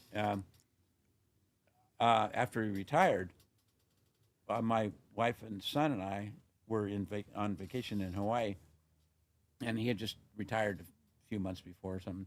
And she said, "Hey, you should go look up Nelly and do a story on Nelly in retirement, how he's doing." Hey, that's a good idea. Why? I don't think of this shit. I don't know. I'm on vacation, so I call him up, and I'm not portraying that Nelly and I are great friends or anything like that. I was just a media guy, and he said, "Yeah, come on over." Yeah, so he lives in this town called Paia, which is near the I've stayed at his house. Yeah, it's got Just took care of his Which dogs. house? The place in Paia? Yeah, the place in Paia. Okay. So he's where got this place in Paia, and it's a huge, right on the water. It's a compound. Right, it's huge, like 6 bedrooms, or something like that. But right on the Pacific Ocean. He owns like a block of the ocean, man. Yep. And so I think I did this a couple times, but one time I went over there, and I'm talking to him, and first of all, he's got his ganja. Yep. He's, yeah, help yourself, whatever you want. You want some wine, beer? yourself. Yeah. So I'm talking to him one time, and he gets a phone call, and he says, "Oh, wait, okay, I got to go. That's Willie Nelson, because they're neighbors. Willie lives like a block. Oh, really? That close? About a mile, a couple miles down the street, towards the airport." Yep. And he said, "So that's Willie, and he just got into town. He wants to play poker tonight, so I'm going to go over there and play poker." And he said, "Come on down, and you want to stop in for a while and kind of watch us play and stuff like that." So I went down to Willie Nelson's house. And this big old guy with a big beard and stuff, and he's getting out the pizzas and stuff like that, and he's, I guess, Willie's guy, and he comes over and says, "Hey, my name's Mudslide." Okay. Named after a TGI Fridays. I don't have any friends named Mudslide, so I thought it was cool. But most of us don't. So Willie's there, and Snelly and like 3 or 4 other guys that are buddies from the island. They play all the time when they're all together. And Willie looks. This is like I looked it up. It was like 10 years ago. Yeah, that was the rabbit. Oh, okay. Willie looks like he's. And there she goes. Willie sits there. He looks like he's about 2 feet tall. Yeah. And he looks like he's 112 years old. But was a very nice guy. But Nelly told me, he said, "When we go down there, I'll introduce you to Willie, but don't tell him what you do because he doesn't like journalists." So, okay, I won't tell him I'm a sports writer. So I'm to watch him play poker and everything. It's a very low key game. And I tried to engage Willie a little bit in conversation, but he did. But he's not a real talkative guy when he's playing poker. So anyway, at one point he fires up one of his big, blunts, sausage size, about the size of this microphone, right? And he passes around. Of course, I took it. I don't want to be an ungracious Of course, guy, exactly. Right? So when in Rome. Yeah. So it came by a couple times, and that was all it took, man. That was I know pot now is much stronger and everything, but Willie had a supersonic grade of this stuff. Did he? Man. Ooh, it was. And so at some point, then I had to leave and drive back to the other side of the island where I was staying. Oh, gee. That was a long drive, and I was dark. Thinking, what are you thinking? You're thinking, please don't let there be a cop. Yeah. So I'm looking behind me. There's a cop driving. He's following me. I'm thinking, I'll just jump out of the car and just say, "Look, just take me in." I have no business being even walking, let alone driving. So, fortunately, I didn't get stopped. So, somehow I made it back. On the Angel's wings, I made it back to the other side of the island. Yeah, but and Nelly was a super entertaining guy, and I thought it was interesting when he won the coaching award like 2 years ago, the Chuck Daly Yeah. Lifetime Uh-huh. Coaching Award, and it was in Dallas, and so I did a phone interview with him before, and he was talking, and he had not too long before I had gone completely off alcohol, which I think he'd been off alcohol for a long time. He Yeah. switched over to pot, Yep. heavily into pot. He'd gone completely off pot, so he was like cold turkey and all this stuff. And this is unfortunate, but some people when they do that, they're not as much fun. Yeah. That's a terrible thing to say, but But Nelly, I was talking to him in the interview, and he was just laughing, joking, telling stories and everything. I thought this is cool. The guy who's gone cold turkey, not smoking and drinking. He's still Nelly. That's Nelly. He was laughing about shit and bagging on people and stuff. No, And he was great. I remember one story you told me that he was tough on rookies, Yes. and so when you're a rookie, he was giving you shit and God damn it, Tolbert. God damn it, Tolbert. So you told him, why don't you just have my paycheck signed to God damn it, Tolbert? I did. I actually went to the controller and said, could they make it out to goddamn it, Oh Tolbert? man, you could have kept that, framed that sucker. Oh, that'd have been a beauty. Absolute beauty. Yeah, we're over in his game room, his house in Paella. Yeah. Had the game room by the gate, and above the poker table is a picture of him, Owen Wilson, Yeah. Woody Harrelson, Willie Nelson, and then some of the other locals Yeah. that would play cards with him. Yeah. And we sat down because he let us stay at his house. It was me and Lori and all the kids were playing cards. And I think Weston looked up. He goes, "Hey, look at that painting." He goes, "That looks like Owen Wilson." I go, "It is." He goes, "What?" And I go, "Yeah, that's Woody Harrelson too." He goes, "Really?" They didn't know Willie Nelson, but they thought that was pretty cool. And then I think the one guy we saw in the picture was the guy that died, and they kept playing poker. Oh yeah. As the ambulance was coming to pick him up. Right there at the table. Yeah. What are you gonna do? Just, Nothing. Yeah. What can you He's- do?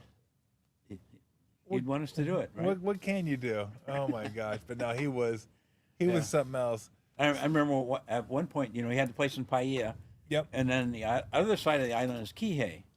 And so at one point he built a mansion over on the waterfront at Kihei. It was as grand as the one in Paella. It was really nice, and it just and so I went and visited him there one time, and I said, "Man, this is really nice. It's too bad I have the place in Paella because that place was great." And he said, "Oh no, we kept that one too." Guy, he owned half the island. He owns half of Maui. He owned half of Maui. Yeah. No, he was. Yeah, he did okay for himself. Yeah. For a farm boy. Yeah. Farmer. I remember once he told me he went to school in a one-room schoolhouse back in Iowa, right? Yep. And I think so. just first through 12th grade, I guess, all in one room and stuff like. He said, "Yeah, I'd bring a big potato in the morning and put it on the old wood stove, and then at lunch it was all cooked and ready to go, and that would be my lunch." So, I mean, this guy came from nowhere, man. He came from out of Well, that's nowhere. Hicksville right The there. fact that he became a great NBA coach, that's a nutty arc. That's right? that's amazing. Yeah. So I did want to ask you about some of the bigger sports stories that you've covered here in the Bay Area, and one of them was a Warriors story, but not Nelly. It was PJ Carlesimo in the famous incident with him and Latrell Sprewell with trying to choke the coach out, and the pictures of the coach with claw marks down his throat, which was crazy. Yeah. What do you remember about that story? For some reason, I guess I was up here then, but I wasn't covering the team that much Okay. so I didn't cover that extensively. Got it. So I don't have any inside stories on that. So, although I remember Sprewell, I guess after that attack, then he came back out with a 2x4 or something like that. Yes. He was going to hit PJ I upside think- the head with a 2x4. I think he So did. Or no, I think that was with or that was Byron before? Houston. That was That might have involved Byron Houston, who is a massive slab of meat. May have ended up may have run afoul of the law at some point. Yeah, trust me, kids. Not all players in the NBA are upstanding citizens. But that's a great. Sprewell, man. I remember he kept pit bulls in his backyard. Yep.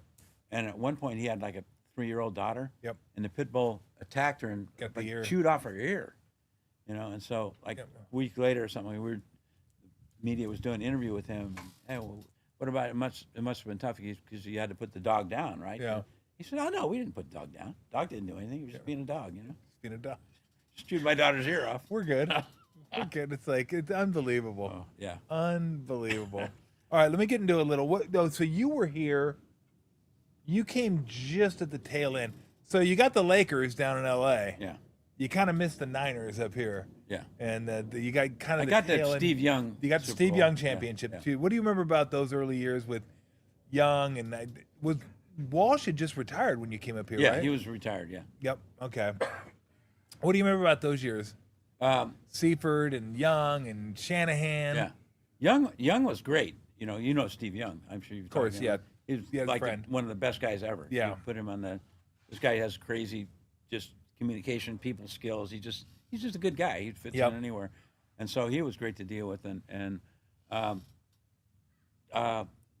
so Walsh was gone then, but he was still around. Yeah. And so occasionally you could talk to him, give him a call or something like that. And I remember it's weird because at one point the Chronicle took me out of sports and they asked me if I'd do an around town column. I remember that. Like old Herb Cain used to do and stuff Yep. like that. So I did that for a couple of years. So I was doing that, and out of the blue one day I get a call from Bill Walsh. He didn't call me very often, I get a call. And he said, I was just thinking. He says, you were doing this around town thing. I really like it and everything. But I think you should get back to sports. I think you really belong in sports. That's where you should be. I said, oh, okay, thanks, Bill. And I swear it wasn't 2 days later, the Chronicle called me in and said, hey, we're sending you back to sports. So You think he called he called it, I guess. I don't know if he had anything to do with it. the but editor or whoever?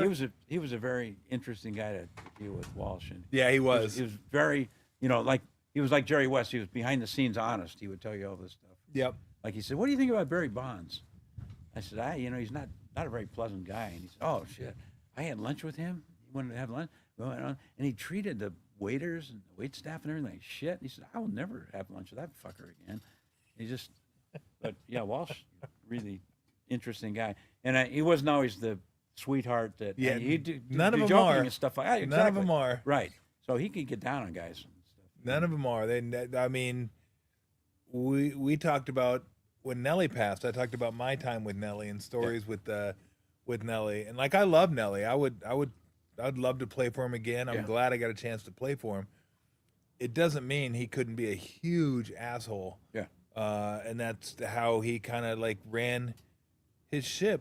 I mean, I've probably told you this story before, but he told Jim Peterson when he traded Ralph Sampson for Jim Peterson. And he sat Jim Peterson down one time, and Jim's body was kind of failing him. And Jim and I were like really close. We were like best friends on the team. We did all our stuff together all the time. And I remember Pete telling me this. He sat Jim down after practice, courtside, and he looked at him straight in the eye, and he said, "Is that all you got? Wow. I thought you were better than that when I traded for you. I thought you were going to be better." And like Jesus. not the uplifting message you want to hear as Wow. a player. So little time went on.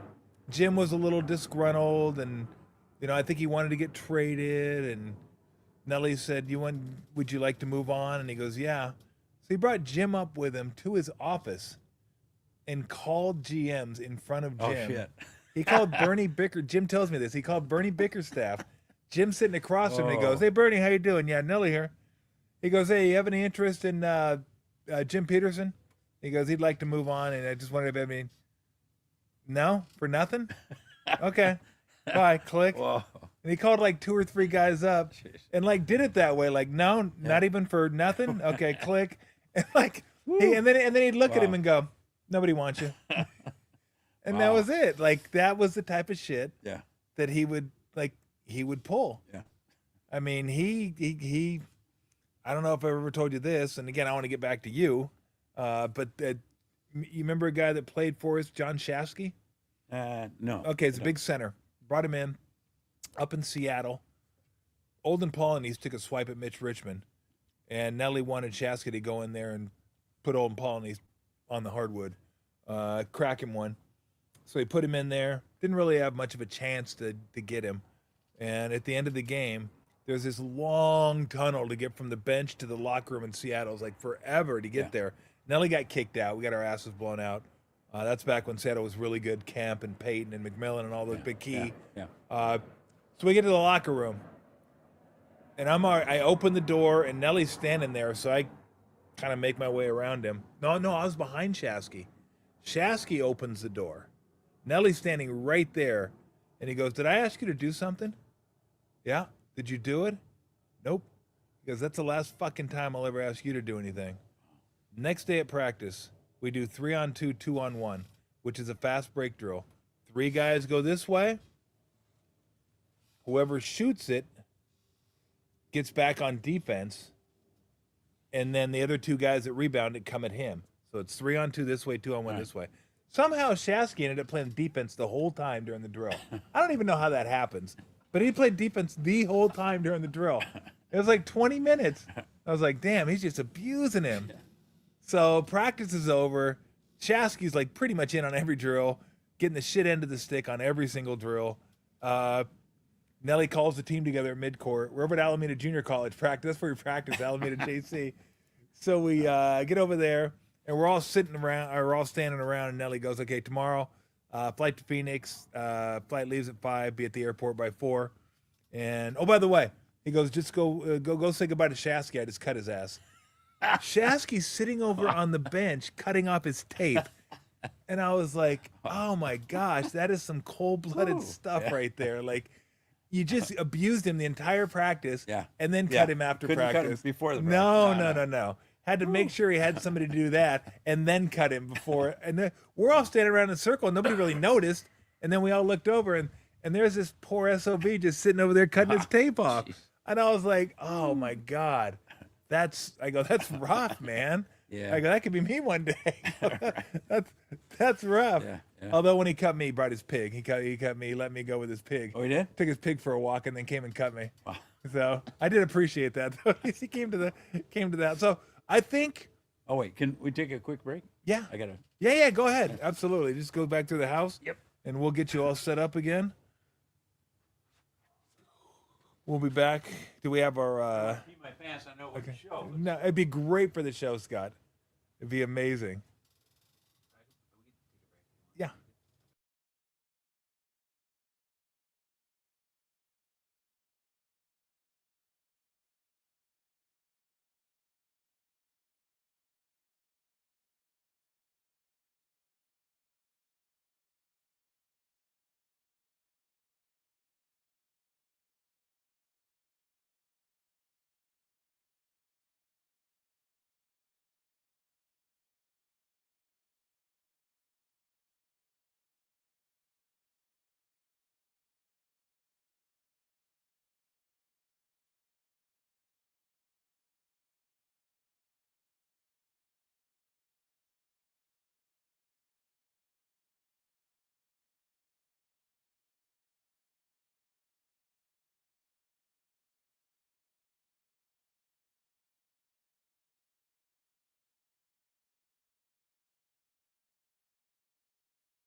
All right, we are back. As my good friend Scott Ostler did what my other good friend Tim Roy might call an evacuation sensation. You make it sound like I had explosive diarrhea or something. It wasn't quite. No, I didn't. That's not what I said right. at all. That's what you said. That's why you get paid That's why you're 15-time why California Sports Writer of the I'm Year. the wordsmith. You come up with Yeah. that stuff. Right, yeah. Exactly. Yeah. I'm not. I try to put stuff together here and there, if I can see if it sticks. Oh my gosh. All right, so let me ask you about another Bay Area thing that I know you followed. I don't know how much you cover. 'Cause that's a good thing about a columnist, right? You don't have to like cover Right. everything. Yeah. You can like pick and choose. But during the Game of Shadows era of San Francisco Giants baseball, you mentioned Barry Bonds. It kind of got me thinking about it. I think that was Mark and Steve Fainaru-Wada, right? Yes. Yeah. One Fantastic book. One is Fainaru and one is Fainaru-Wada. Okay, Fainaru and One took his Fainaru-Wada. last name, yeah. Okay, very good. Okay. Two excellent journalists, by the way. Very good. Yeah. Very good. Nice guys too. Yeah. What do you remember about that era? Oh. Of because it was so wild. It was crazy being on the radio, right? Because we're partners with the Giants. Yeah. And I just said, look, I mean, I'd always say, I'll tell you this. You don't put on 30 pounds during an off season. You just don't. It doesn't happen that way. I remember when that happened. He showed up to spring training. He was massive. People writing, he put on 30 pounds, like 4 months or whatever. Yeah. I'm thinking, and he's already, pretty well muscled athlete and everything. Yeah. It wasn't like he was some very athletic. scrawny fucker. Yeah. So and I remember thinking, wow, the guy must have really. I'm so stupid. I'm trying to take the guilt off myself for not busting the guy in print, but I'm thinking, oh man, that's great. The guy really hit the gym. Really worked out. God damn, and he just. And one of the things I remember is just him and Magic Johnson. You don't cover two of those guys. Yeah. They're originals. Yes. There's never going to be another Magic Johnson. Yep. There'll never be another Barry Bonds. That's two guys Never. that just jump. And Barry in the clubhouse, as you probably remember, I don't know if you ever saw it. Every guy in the clubhouse gets one locker stall. Yep. Sometimes if you're a big veteran or something like that, you're a big superstar, they'll give you an empty one next to it to put your extra shoes and shit like that. So Barry's got like 4. He's got the whole side of the clubhouse. And not only that, at his place, because he's got like 3 guys that come in every day with him, 3 or 4. One guy is a stretcher. Yeah. One guy is his nutrition guy. One guy is, I don't know, guy bones his bats for him. Or something. So, he had his flaxseed oil guy. Yeah. Gotta have that guy. Who are you? I'm the flaxseed oil guy. So Barry had, and it still blows me. I've never seen anything like this in any sport anywhere. At his seat, everybody else has got like a director's chair, just a simple chair. In the old days, it was a stool, like a milking stool. We're in the new days, so you get nice little comfy director's chairs. I have my Arizona stool upstairs still. Love that stool. Yeah. Barry's got this giant lazy boy Barca lounger thing. It's just gigantic, one of those things that comes out and massages you and all that stuff. And he's got that, which is bizarre in itself. And he's got this whole entertainment system. He's got a big screen TV right in front of him. He's got his own whole setup there. It's like his whole spa there, and all his guys there with him and everything. And I remember I got an email from a guy once, and he said, my daughter got good grades at school. She's 8 years old or whatever, and she got good grades. So all the kids that got A's got a free trip to the Giants ballpark, and as part of it, they gave the class a tour of the Giants clubhouse. Like they took them in 2 hours before the game, before there was anybody really there or anything like that. So they took these kids in, and he said, so my daughter goes in, and she's kind of curious and everything. So she sees a big chair, and she goes and sits down in it, this big leather chair. And all of a sudden, Barry Bonds comes in and looks at her and says, "What the fuck are you doing in my chair?"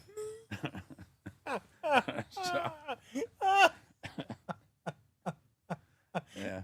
Now, people say, "Oh, God," and people would write to me and say, "Well, you don't like him because he's not nice to you." And he wasn't. He certainly wasn't nice. He wasn't nice to anybody, including his manager, his teammates, anybody. But I said, that's not the point. I'm not nice to him because his teammates don't like him. He's a dysfunctional human being. It has nothing to do with how he treats me. I don't care how he treats me.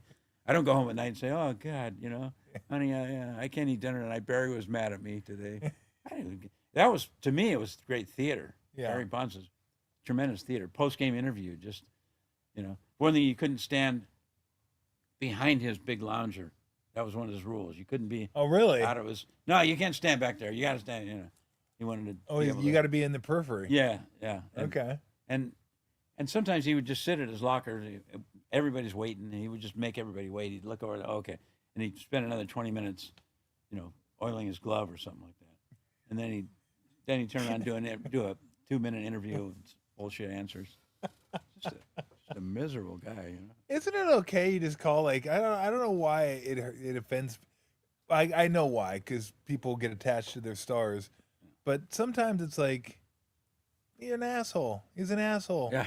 You can call it like that. I mean, it's okay. And it wasn't just in the media. It was.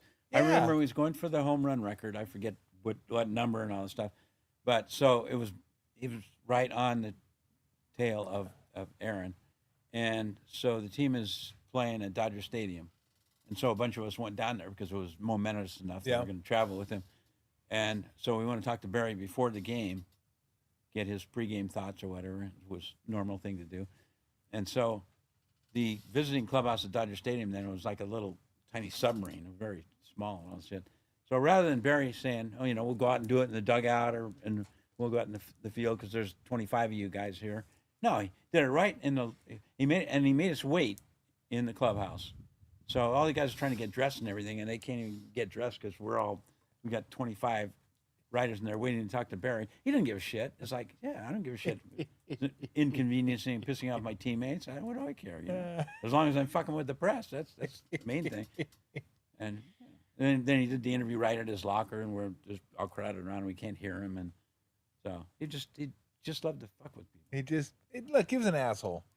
He was one of the greatest players of all time. I think people conflate that. They're like, what? Why can't you be an asshole and one of the greatest players of all time? Yeah, it's okay. You can be both. You could absolutely be both. Or you can be the opposite way, like Steph Curry, where you can be a guy and a great player. You could be. There's all kinds of in-betweens, man. Exactly. Yeah. People always say, like, "Oh, why can't you celebrate?" And I'm like, "Okay, you can celebrate when you score touchdowns. Fine." Yeah. I kind of like the Barry Sanders model, but that's okay. Yeah. Like it. And again, you could be an asshole. Like I like Jeff Kent. I'm a huge fan of Jeff Kent. Yeah. I think Jeff Kent's probably an asshole. He's just my kind of asshole. It's like, I mean, you can be an asshole just as long as you're like my kind of asshole. Then I'm like, okay, I like you. Right. I do. Yeah. But I think some players that are great have to have that edge.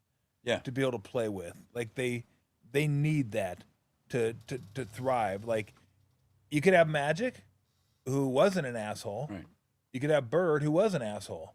Like I played against both of them. And Bird was, people talk about Gary Payton, so-and-so greatest. Bird was the greatest trash talker of all time. Is that right? Yeah, I've heard that. But he fucking killed me. Killed me one game. He started off with I thought this was new. I should have known it wasn't. When he looked around the court and he asked Chris Mullin, "You're going to guard me with a white guy?" Like, I was like, I go, "Larry, I'm just trying to earn a living out here, okay? Easy." And then during the game, I remember him taking a shot. I remember it distinctly. Came off a down screen on the left-hand side of the court. I think his Chief probably came and set a screen for him, and he came around, and I trailed it, and he turned over his right shoulder to shoot it.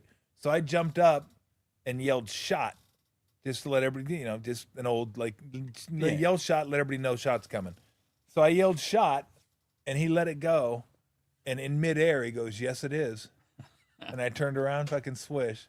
I was like, fucking goddamn guy. And he's like, what are you going to say? It's fucking Larry Bird.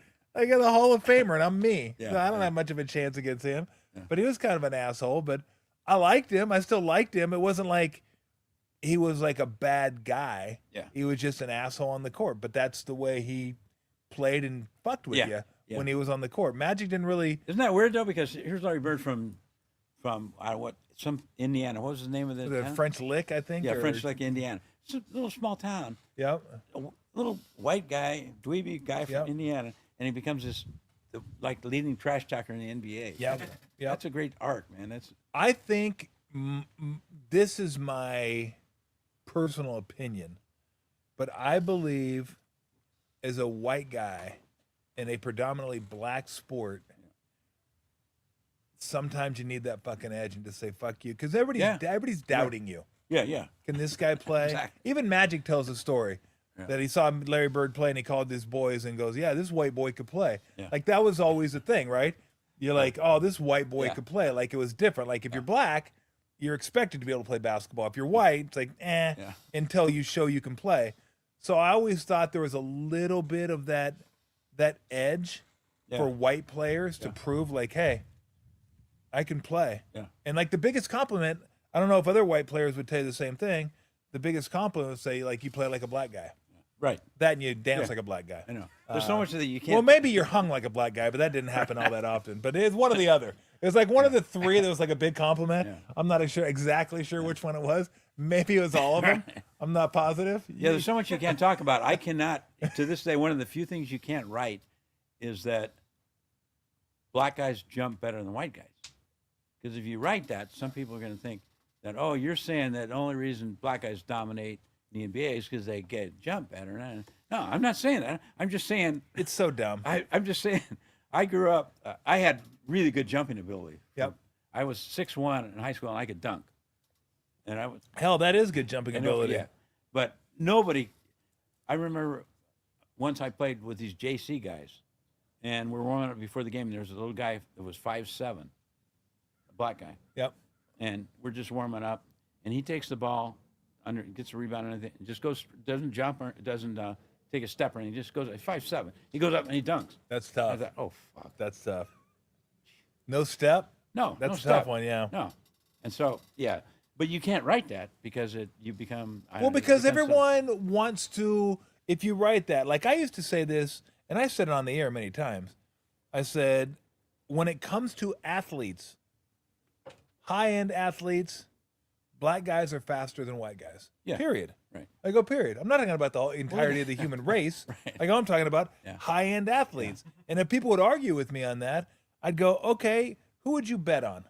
If somebody said you're going to bet $500 on this race, and you don't have $500, you bet on the black guy or the white guy. And if you bet on the fucking white guy, then I'll fucking take your money fucking 9 times out of 10. How many fucking white guys have you seen win a 100-meter dash in the Olympics? Fucking zero. How many of them are in the race? Maybe a dude from Italy going, rah, rah, rah, rah, rah, rah, rah. And he fucking gets smoked by Bolt. Not even close. You remember Carl Lewis was running wild, right? Well, Cal had a track coach. I can't think of his name. Well-liked guy, long-time track coach, and he objected to the fact that people were saying, black guys just are naturally faster and stuff like that. And so he said, I'm going to prove it. I'm going to go out and I'm going to find the white Carl Lewis. Yep. And so I wrote a column, and I remember the white Carl Lewis. The white Carl Lewis. And I wrote a column, and all I said was pack a lunch. Because of course he never did. You're absolutely right. You're absolutely right. Look, and the great thing about the NBA, I thought, was the guys would joke about it. Black and white guys would joke about that. You got white man's disease. You can't jump. Yeah. So, but it was never a racial dance thing or that. We just knew what the deal was. Because everybody here's what everybody fucking wants to do that pisses me off.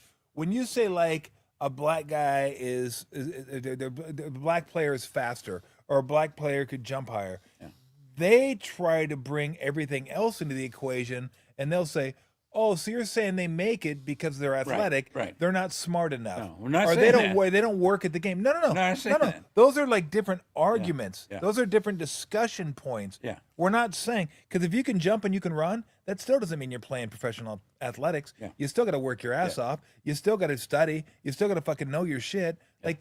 And they do that right. For the most part. Exactly. They're more athletic. And in fact, and it's okay. Some of the black, I remember I went to school, I played against this black guy who was only one school on our team that had black guys. And they had this guy named Fair Hooker, who was a basketball player. And he went on to become a great wide receiver in the NFL at the Cleveland Browns and stuff.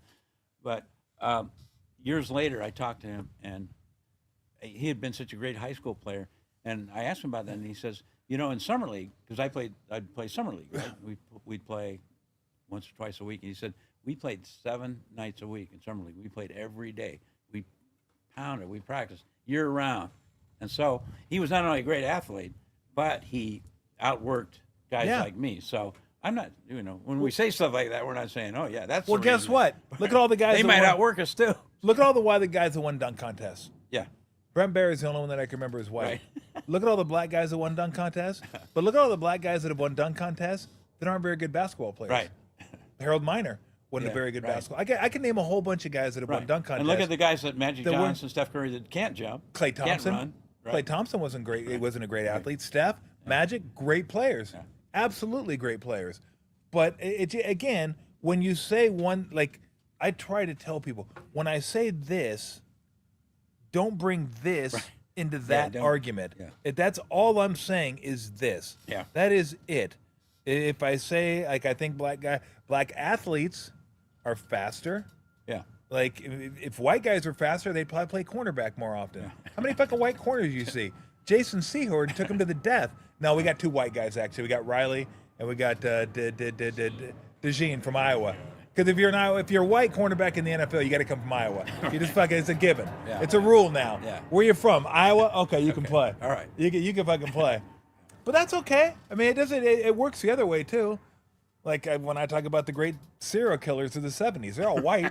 So I'm fucking killing white guys. Like, hey, sorry, white guys. You fucking you they're got to mostly- own that. And You they're gotta mostly own women. No, they're men. They're men. That's right. That's You right. got to own that shit. Yeah. It's fucking us. I mean, that's fucking us. We fucked it up. Yeah. Where's all the fucking minorities when it comes to serial killers? They're not there, are they? Yeah, no. Fucking white They're not- guys. they're not pulling their yeah, weight, man. exactly. Fucking let's go. You got to fucking help us Help us thin the herd, man. help us out. Help a brother out. You're fucking killing me.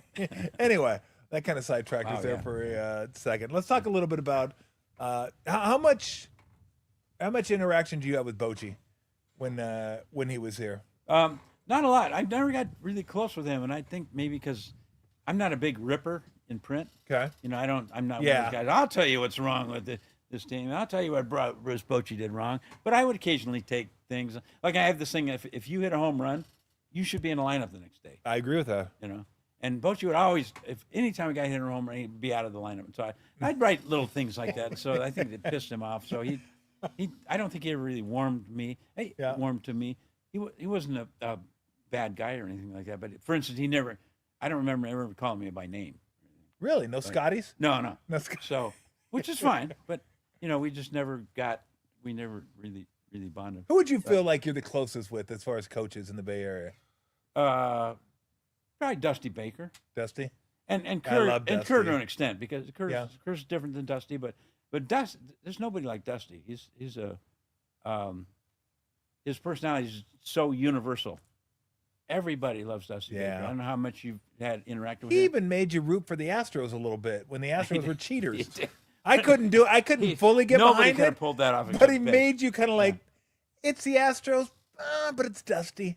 I kind of want to see Dusty win. Yeah. I covered him when I was covering the Dodgers back in L.A. in 79. Left fielder. 80s. Yeah. He was there, and he was one of the bright lights because it was basically a team of assholes. Was it really? Yeah. Davey Lopes and Oh, Ron- Lopes was an asshole too? Oh, yeah. Ron Say. Say was an asshole, the Penguin? Yeah. Damn He it. was just kind of They're a sour all puss. He was kind of a assholes. sour puss. Jesus. But Bake was great. Dusty Baker was great. You would Yeah. always talk to him just like he is now. He's just he just understands people. He likes people. Yeah. He's good with people. He's a really good, just a good soul, man. He's just Was Steve Yeager an asshole? Yeah, he was kind of ridiculous. God damn. The whole team was assholes. they were- Jesus. I told the Can't get one story good one. the other day, but Lowell Cohn, Yep. another columnist in the Bay Area, he told me the story.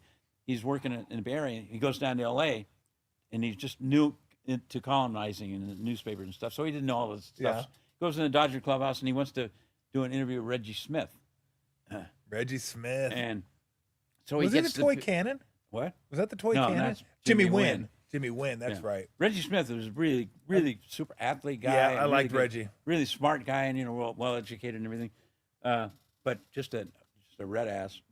So Lowell Cohn wants to sit down 5-minute thing with Yeah. Reggie Smith. So he gets the PR guy to intercede with him. He said, "Hey, can Yeah. you introduce me to Reggie Smith?" And stuff. Normally you just walk up and introduce yourself, but Lowell didn't know so. So the PR guy says, "Yeah." Reggie's sitting in his locker, and PR guy says, "Hey Reggie, this is Lowell Cohn. He'd like to do have an interview with you." And Lowell tells me, he says, Reggie didn't look up or didn't turn his head or anything. He kept looking down and says, tell Lowell Cohn to go fuck himself. Didn't know him. Didn't know who he was. Or, But they had some, Actually, I got along with Garvey pretty well. Did you? Yeah, he was one guy you could always talk to and stuff like. But years later, I don't know.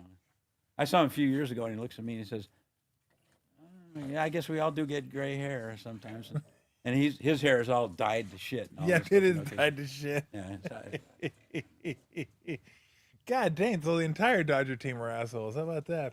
I can't wait to tell Steve Kerr. There were a few on there. Fernando was there, and he was great. He was okay. I love Fernando Mania. Yeah. I discovered Fernando, right? So you got Riley his job, and you discovered Fernando. How'd you discover Fernando? So, I was working at the LA Times and doing feature stories, and I said, "Hey, why don't you let me go down to Mexico, float around for a couple weeks, and I'll do some stories on the Mexican League baseball. It's kind of a fascinating world, right?" And so I speak like 5 words of Spanish or whatever, but so I take off and I go down there. Then in Mexico City, I meet this guy named Mike Brito, who's a scout for the Dodgers. And he says, "Oh, man," he says, "I got to have you meet this guy. I'm going to sign him tomorrow. He's going to pitch tomorrow. His name is Fernando. He's like 18 years old. And he's a phenom, man. He just has these phenomenal curves and stuff." The screwball. Yeah. He didn't have a screwball then. He did. No screwball. Curve, which in Mexico City is mile high, so you can't throw curveballs there. Oh, okay. But he was still throwing curves. And so Brito introduces me to Fernando that night, and we do a little quick interview with Brito doing the translating. And a very quiet, shy kid, I think he was 17 or 18 at the time. And very slim, by the way, very. And so he's pitching the next day, and I sit with Brito at the game, and Fernando mows the other team down, just throwing these big fucking curveballs and stuff like that, and mows them down. And later on that same day or the next day, Brito signed Fernando to a contract, and that later on he's, they call him in the minor leagues, and like a year later he's in the big leagues and stuff. But so I discovered him. Congratulations. Yeah. I'd never seen anything like it. I've never seen anything like Fernando Mania. It was the wildest thing. Like, it was almost a Mexican holiday every time It was. Fernando pitched, and he was so good. I want to say he started out 8-0. He had a screwball, which I'd never heard of before. Like, so think of a screwball as basically a lefty throwing almost like a two-seamer that breaks the opposite, the opposite way. To the right. It was bizarre. He had the eyes going up into his head. Yeah. He could hit. He was a good hitter. Yeah. I mean, he was just. Yeah. It was. And he came from nowhere. Nowhere. He came from this little town where he had like a house with a dirt floor and no running water and stuff like that. And a couple years later, he's in the big leagues. And it was wild, wasn't it? Oh, yeah. Fernando Mania. Yeah. Fernando Mania was so good. He lit the place up because, there's a heavy Latino population in L.A. And, oh, my God, they were just waiting for that guy. And it was a cool thing. The flags were flying, and they were on fire. And I remember that. That was awesome. Somebody looked it up recently, and I swear I'm not trying to take credit or anything, but apparently I coined the phrase Fernando Mania. So you did. Yeah. So you discovered Fernando. I did. You got Riley. You got Riley's job, and you coined Fernando Mania. Okay, we're gonna come to find out. Irvin was Irvin until you named him Magic, and that's how he got the nickname. I thought Irvin Magic. was a little too cornball. I said, let's come up with something better for you here. The only guy I ever nicknamed was Mel Turpin. Remember him? The dinner Big Dipper. Yeah, no. You remember what his nickname was? He was a big fat guy. Was it dinner? You're close. You're getting there. Dinner plate? No, that was the dinner hot plate. Dinner was John bell. Wood. Dinner bell Mel. Dinner bell Mel. Dinner bell Mel. The only nickname I gave sure a guy he that loved actually stuck. I'm sure he loved it. I'm sure he did. Dinner bell Mel. I was talking to Jerry West years later, and he mentioned Mel Turpin. He said, Mel Turpin. He said, you know what they call that guy? I said, no. Dinner bell Mel. Isn't that great? And I said, yeah, that is great. You had it. Yeah. You had it all along. Yeah. Hey, Matt, you want one more? Yeah. You sure? Sure. Yeah. Okay. 2 more. Okay, let's get to all right. Let's get to some Warriors. Okay. Because I know you love basketball. Yeah. And just your thoughts on I don't this. know anything about it, but No, yes, you do. You're because you've seen bad Warrior basketball. yeah. You've seen exciting Warrior basketball. 08, 07, 08 Yeah, was including back when you guys were playing. Yeah, we were fun. Run Yeah, TMC was, right, was that fun. was We great. wanted home. I was happy with that back then. I was thinking everybody's got you can't win the fucking championship every year. Yeah. And you guys, what you had here, I was down in L.A. when some of that stuff was breaking. I was thinking this is a pretty cool thing they got going here. Well, now Warrior fans think they're supposed to win it every year. they've gotten a little spoiled. Whoa. I'm going to tell them go watch the box set of 1998. Enjoy that year. You know, some of these people you want to take them aside and say, oh, you know that these guys have won the championship before. Really when? You know, they don't remember that some things have gone on. I know that doesn't last forever, but still, right? Don't you get some credit? Yeah. Some. I'm going to let Scott choose. Scott's had the Italian Pilsner. If you like to take it. If the other one's a pale ale. Which one's a pale? The left hand. Okay, I'll go with that. Okay. Yeah. So let's talk about Steve Kerr. Yeah. Okay. My buddy. Yeah. Who it's still hard for me to wrap my head around. He's one of the greatest coaches of all time in the NBA. I mean, I think if you're going to go top coaches, you probably go in no particular order: Auerbach, Jackson, Riley, Popovich. Who else? And those are probably the four big ones. That might be, yeah. I think. Yeah, it seems like it. Yeah, it seems like we Right? covered it. Yeah. I mean, and then after that, you probably got Steve. I mean, maybe Spoelstra fits in there somewhere. Holzman maybe fits in there somewhere. I don't know. I'm trying to think of the mid '70s. Like who else is in there? Chuck Daly was. Chuck Daly. Yes, I think Chuck Daly's absolutely one of those guys. No, that's a good call.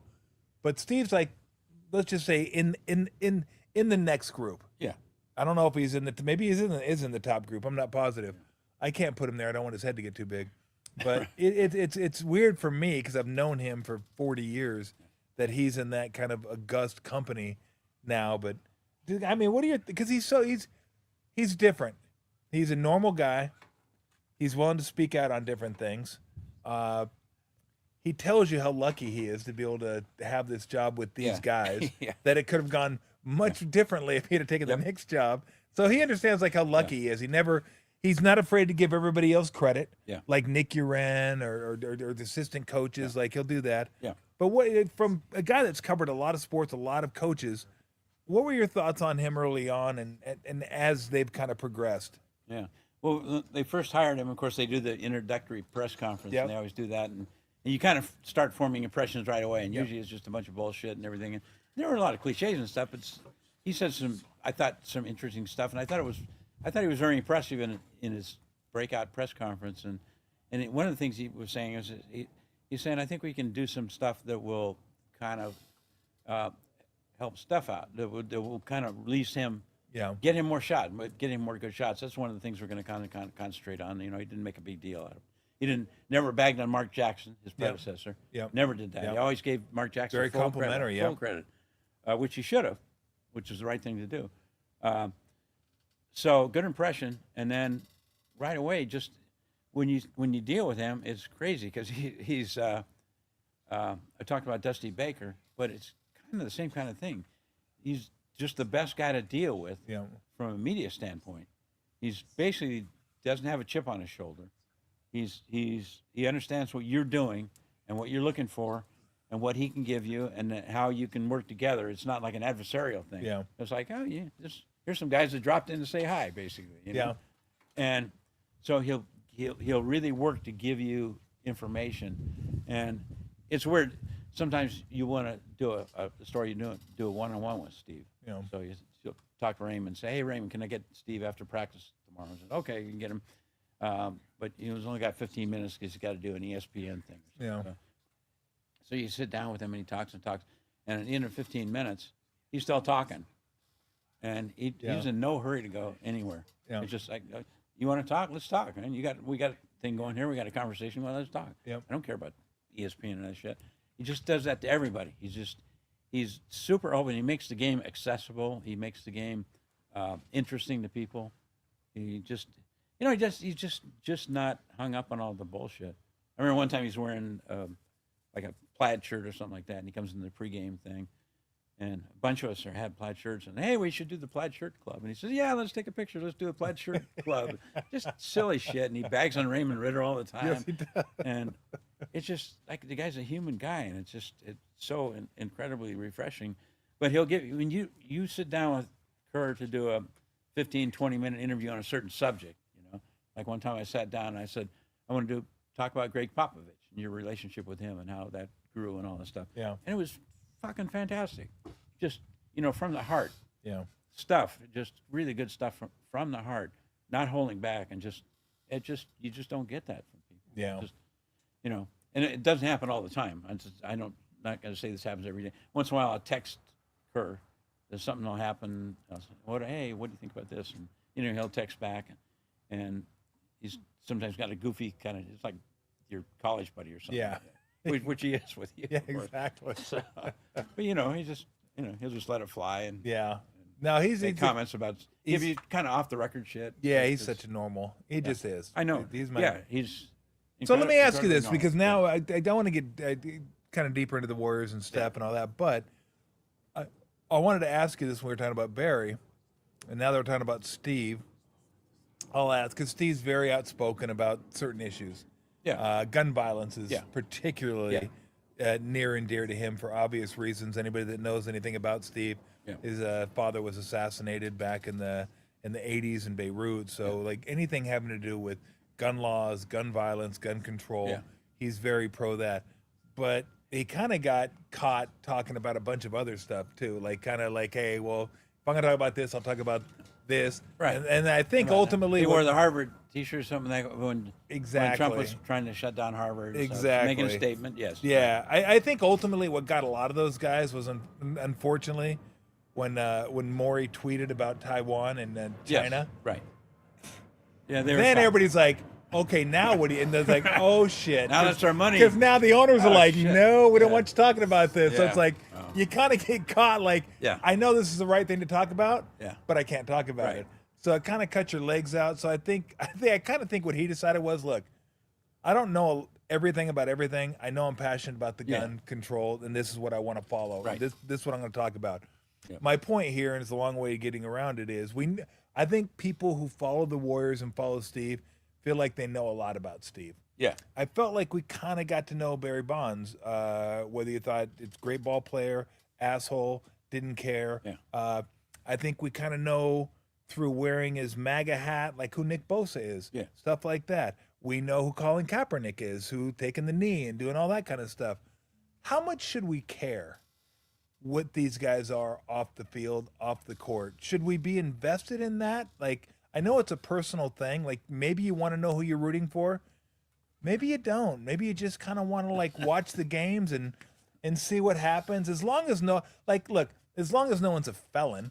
I don't want a fucking serial killer running around out there going, look, I know he's a serial killer, but he won me my fantasy league. Like, I'm okay with that. Yeah, I'm okay with how many people? 9? Yeah. Fuck, that's not that many. Like, you fucking get another touchdown for me. Like, how much do you think people should Might have been 8. The one guy they weren't sure about. Yeah. DNA's pending. Okay? How much should we care? How much should we care about what our athletes, who they are, and whether we're going to just... Because I've always said this, Scott. If you knew everything about every athlete, you would never have a favorite team. You wouldn't hate them all. You wouldn't even follow sports. You're like, I hate sports. I don't want... How much should we care? You see what he did to his neighbor the other day? Yeah. Exactly. I think we should care because I think it's an important part of the deal. I remember even when I was a kid, I would like to know things about the players and stuff like that and try to... I wonder what they're really like and stuff. So I think it's important. And so we have to be careful when we're covering them. We don't want to just, the guy was rude to me, so I'm going to just write a big story about the guy's an asshole or something like that. You don't want to do that. You have Which people have done. Right. Yeah. I know. You have to kind of temper it. But I think that's a huge part of it. And the political thing has become, obviously in the last 10 years or so, has become much different. Yeah. It used to be, I didn't give a shit about any of this stuff. I didn't know who the Speaker of the House was. Neither did I. And now I know all this stuff because it's all of a sudden it's become much, much more important. So, it matters what Nick Bosa thinks and what some of the other 49ers think. So that's unfortunate to me. That's because it's become a big dividing issue. But do you set political? Because I know I've read your stuff, and I know where you lean politically. yeah, Probably same place I am. Probably center, maybe a little left, but right at the center. Uh, I try to use common sense. Not very common in politics anymore, but you try to use common sense when it yeah, comes to stuff. How much does that sway you one way or the other? As long as like people aren't fucking nut jobs. Like I say, take a football field. Yeah. I think most of us live between the 20 and 25 yard line middle. Yeah. The nut jobs are on the outside there. Yeah. There's going to be all sorts of them. So whether you're left, you're right, whatever, as long as you're within the 20s, I'm fine. That's cool with me. Yeah. Does it affect you, like rooting for people or watching people, or are you like me, like, as long as you're close, we're good, but either way, either crazy's either side, then I'm like, nah. Yeah. It never did, like I said, 10 years ago, if guys were right wingers and I'm a left winger, and Yeah. it was all kind of shades of gray and stuff like that. But now it does. It matters to me. Like, Does it? I find it hard to root for Nick Bosa, for Do you? instance. And he's one of the better guys to deal with. I'm not telling you from my experience, Yeah. but from what the beat guys tell me, Eric Branch and the other guys Yep. tell me, that he's the guy you can go to, and he can tell you really real stuff and everything. He's a good guy in that respect. But it bugs me, that stuff bugs me, and I have to put it aside because, and that just can't be part of the narrative. When I'm writing about a football game and I'm talking about Nick Bosa, I can't say I'm not going to write about him because he doesn't have the same political beliefs I do. So, But is it enough for you to say, I don't want to? Like, if you were a fan of a team, would it be enough to turn you off on that? Like, I'm not a fan of that team anymore. it definitely would be. Would it? Like with the Giants when they did the Pride Night fiasco. Yeah, When the four guys from the bullpen, yeah. three of them wore the cap and One just wore his regular cap. Yeah, and that I would have a hard time rooting for those four guys. Not that I root for the team, but Yeah. I'd like to see the Giants do well. Yeah. It's fun when they do well. Yeah. But that's hard to. It's hard to put that stuff aside. That was the Giants almost couldn't have handled it more poorly than they handled it. It really, from not letting Posey talk to not. Wait a minute. You say not letting him talk? Okay, my bad. Okay. My bad. Him not talking. Yeah. How about that? Yeah. That's probably more accurate. Yes. The whole thing was. The whole thing was a mess. And it was so silly to me because what any of those people could have done, Larry Bear, Yeah. could have Posey, and Tony Vitello included, could have come out and just I'll give them the wordage here. It'll be close enough. Look, what happened the other night? Some mistakes were made. We broke some rules in terms of the cap. We should have been on top of that because you're not allowed to write on the cap. So we should have told our guys that if they don't want to participate, they can wear the other cap if they want. But we just want the whole community to know, the whole Bay Area to know that we support the LGBTQ community. We're behind them. That's why we have Pride Night, and we think it's great, and we think they make our Bay Area a wonderful place and all that stuff. And we know there are people who disagree with that certain thinking along those lines, and we respect that. But basically, we came to honor these people, and we'll continue to do that. And that's it. It's simple. That's it. That's all you got to say. Simple. Instead, it's like, oh, really? I can't talk about it. They made it bigger than it needed to be. Way bigger. Yeah. It's just, Is what they did. And they should have been on top of from the beginning. And knowing what was going on, they should have had somebody checking the caps before they went to the. They should have told the team, look, Pride Night's tomorrow night. Here's the caps we're wearing. If you don't want to wear them, wear your regular caps. Period. Because then baseball had to come out with you're not supposed to write stuff on your hats. But guess what happened?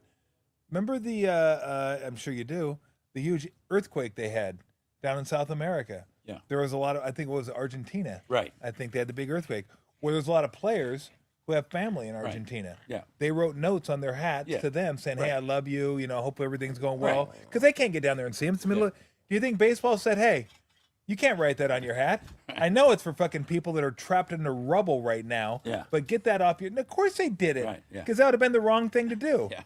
And that was the wrong thing to do in that case. Yeah. But the fucking players had to come up with some stupid ass, like, well, the rainbow means something different. It was fucking great. Yeah. Like, who cares? Yeah. Like, just then wear the other hat. But that was the team's fault by not telling them, Right. look, if you don't believe in this, We if know this you is have something- fucked up religious beliefs. I won't go there, but I That's am right. but I am with you on that. I'm probably about as religious as you are. But hey, if we're gonna do this and try to be inclusive of everybody, Yeah. it'd be hypocritical to fucking exclude you. Yeah. So if you don't want to do it, wear your hat. Wear the other cap. That's it. Yeah. And we're done with it. Then everybody knows what you stand for. Yeah. And that's what I'm all about. I'm like, look, if you want to know who's down with it, Yeah. they'll wear the hats. If they don't, they won't wear the hat. Boom, you know. Now you can root for them or not root for them. Who cares? And we can move on. Yeah. But the Giants are like just kind of fumbled this whole thing. It's like, guys, you're making it way tougher than it needs to be on I yourself. don't understand because, I know Buster is not. I can see Buster not being comfortable with that kind of stuff. Definitely could see that. Larry Bear, That's what he does. That's what he does. And Tony Vitello's new, and I don't know what his philosophical beliefs are, one or another. Yeah. But he could have made a very simple statement. He's Easy. a team leader. He's the Yeah. leader. He could have made a 3-minute little statement, just kind of cool things down. But Yes. none of them. It was like, oh shit, what do we do? Yes. No, I mean, I think what you said was perfect. This is what we stand for. Yeah. This is who we want to include. We want to make everyone comfortable. Yeah. But by everyone, we have to mean everyone. And if this isn't something that you're comfortable doing, then we allow the players to wear the opposite hats, and they're our teammates, and we move on. Yeah. But we want everyone to feel comfortable at the ballpark.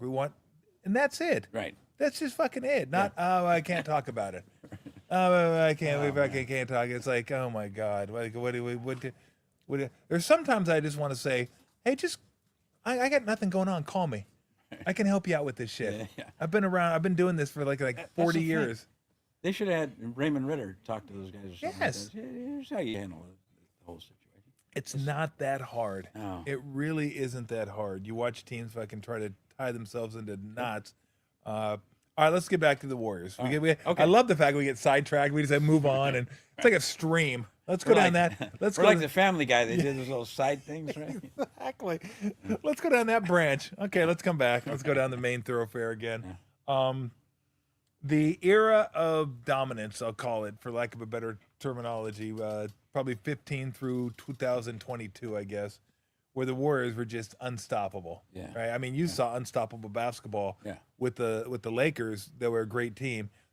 But This this might have been another notch. it may have been another level, although I hate to say that because the rules are different and all that kind of stuff. But if I always say when I'm comparing eras, you can only compare them against your peers. Yeah. So if I'm going to compare the Lakers against their peers, they won championships, but they didn't win 73 games and then 67 as well. Like that was another level of dominance when Yes, it was. KD came Yes. over. But what do you just remember most about that era? Because it almost became, I remember everybody said, oh, it's so unfair. I'm like, Who said well, that? I go, well, a lot of people were like, oh, it's unfair. It's not even like we know the Warriors are going to win. I was like, you might be right, but it's still kind of fun to watch. Yeah. It's amazing to watch Steph, KD, Clay, Draymond, all those guys together. But what do you remember about that? Well, like the first year, I remember that, and they were a pretty good team. Yeah. They made the playoffs the year before. Yep. Got the second round or something like that. I think lost to Denver. Yeah. Or did they beat Denver? I I can't remember. I can't I either. think it was the second round. Maybe they beat Denver in the first round. They lost in the second. Yeah. That's what it was. They beat Denver in the first round. I think they lost to San Antonio in the Oh, second right. round. Yeah, I think you're right. But they were legitimate top 10, 12 team. Yeah. Right. They would be in the playoff hunt, right? But to come out of the gate like they did, smoking, just Yep. and they shocked the world, basically, shocked the basketball world. Yep. It was a whole new and different thing that took the league like 2 years to catch up. And Yep. you're just like, Yep. holy shit, who are these guys? It was crazy. They just That was when they went with the small ball lineup. yeah. And it was What do they call it? Death lineup. the death lineup was Steph, Clay, Andre, Yeah. Harrison Barnes, and Draymond. Yeah. And they would just fucking mow teams. Yeah. It was like they couldn't guard him. With like Andre off the bench and Yeah, Sean exactly. Livingston. And, Yep. They Jesus. just mowed him. Yeah. Mowed him. And then the following year was how many like the first 2 years, there were so many games where Steph Curry never got off the bench in the fourth quarter. it was like, yeah, is this guy ever going to play in the fourth? Jesus. Because it was like a 25-point lead going into Right. the fourth quarter. Yeah. And then the following year might have been even worse. That was the year they won 73. Yeah. which set a record. And then they also set a record by losing the finals up 3-1, Yeah. which has never Wow. never happened before. I told Steve, I go, congrats. You did two things that have never been done before this year. I go, amazing. Yeah. But no, and then I've always wanted to do like a pod. I'll never get it done, but I thought a podcast of how 2017 came to be, with KD coming here, Yeah. and then going back to like how Steve landed here, how Steph ended up here, how Clay ended up here, like Yeah. how everybody made it to this team that was just like one of the greatest teams in NBA history. It'd be really kind of fun, cool, but I mean, it'll never happen, I don't think. I know so many. But it's just wild when you look at that team. You're like, look at this team. Yeah. They used to have 10-minute spurts and the game was over. Yeah. It's just over. Yeah. Oh, we have a chance to win. 20-2 run. No, you don't. Yeah. It's like, oh shit, what happened? And people talk about Kerr. Some of the newer jump on the bandwagon Yep. critics now, like, I fire the guy and stuff. Fire like the that. guy, of course. Okay. Well, he came in. Steph was already a star. Yes. Steph was a star, but the year Kerr came in, he all of a sudden became the MVP. Was a big, Yep. being one of the top, maybe 15 guys in the league to MVP. So people not giving Kerr enough credit, I think, for how he changed the offense and stuff like Yes. that. How he set Steph free, and obviously he had the right guy to work with. And Steve always acknowledges that I was just a guy. And Yep. but what he did for the team, I think I don't think any other coach could have taken me to that level. And I think a lot of times coaches don't make that much of a difference, but I think in that case, he really did make a big difference. Yeah, I think he did. And not only the scheme, but the attitude. Of the Yeah, scheme. the attitude. That's it. Yeah. That's it. Because I think you when I look at great coaches in different sports, I'm always like, what do they have in common? Yeah. And I always come back to they can lead men and they can get people to understand their value Yeah. in a team setting. Like, this may not be exactly what you want to do, and this may not be exactly how you view yourself as a player, but this is best for the team, and ultimately it will be best for you. Like- Classic example, Andre Iguodala. Andre Iguodala got Had him to come no off the bench. business not being a starter. Yep. He absolutely No deserved business. to be a starter. Yep. And is still a little bit pissed off about it to this day. Yeah. A little bit, And Steve comes in and says, I think we start Harrison and bring you off the bench. It's going to make us stronger. And all right. So Iguodala went. He sold Iguodala on the concept, which was not an easy thing to do. And And Iguodala told me early on, he called his agent and said, I think we should talk about getting the fuck out of here. Really? Yeah. Wow. And 'Cause how he was did it end up working out?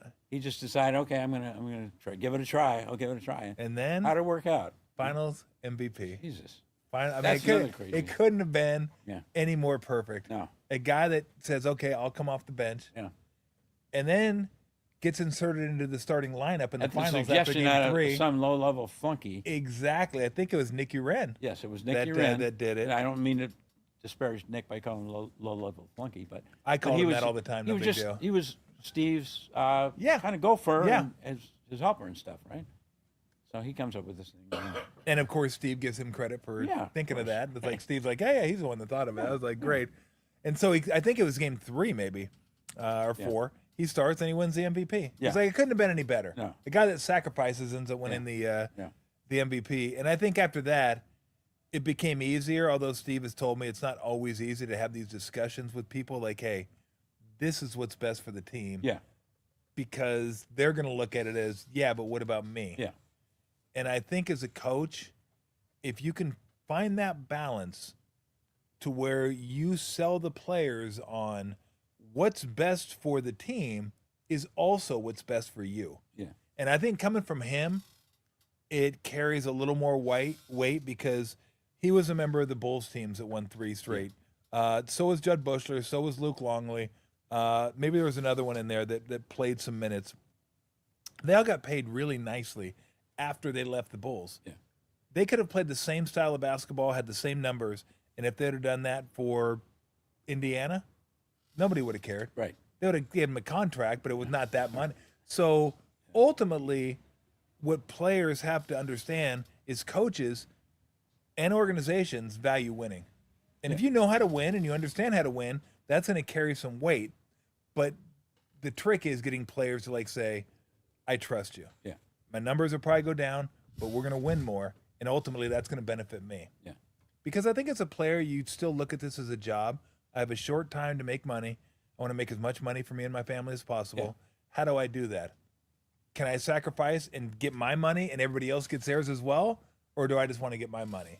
And, you know, another tricky situation was Steve putting Draymond in the starting lineup and taking David Lee out of it. Yeah. Because remember, Joe loved David Lee. Loved Yeah. Joe David loved- Lee. Yeah, David Lee. That was like one of the first like big free agent signings. Yeah, one of the time, one of Lakers' kids was talking to David Lee, and David Lee was saying, "Oh man, I went up to Napa over the weekend, and your dad said I could use his house up there, so I went up and that's a pretty nice house, isn't it?" And Lakers' kid said, "I don't know, I've never been able to use it." So yeah, he was super tight with David Lee. But actually, Kerr, one of the things he got handed to him, I thought, was the fact that David Lee got injured. Yes. And so he Correct. was basically forced to take. He had no choice. David Lee is out, so he forced to put Draymond in the starting lineup. Yep. And I'm sure Draymond eventually would have earned his way in there and all that stuff, or would have been part of it. Who knows how that would have worked out? Because David Lee was a pretty good player, offensive player especially. But so that worked out great Yep. for Kerr. Just the timing and everything was. You talk about injuries being beneficial. That was an injury that worked out great for the. No doubt the about Warriors. it. Yeah. And then you look at the trade for Bogut, Yeah. who was injured for Monte. Yeah. As the story goes, I mean, I don't know if it's true or not, but I've read it a number of times that the Warriors gave the Bucks a choice, Monte or Steph. Yeah. Whoa. I mean, there's so many moments Yeah.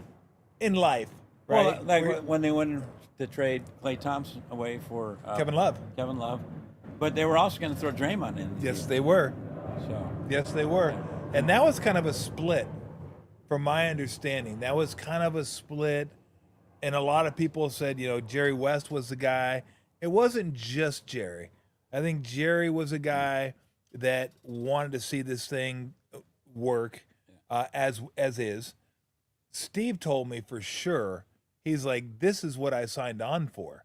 Yeah. This is the team that this is a team I want to coach. Yeah. Right. Yeah. I think Travis Schlenk was another one.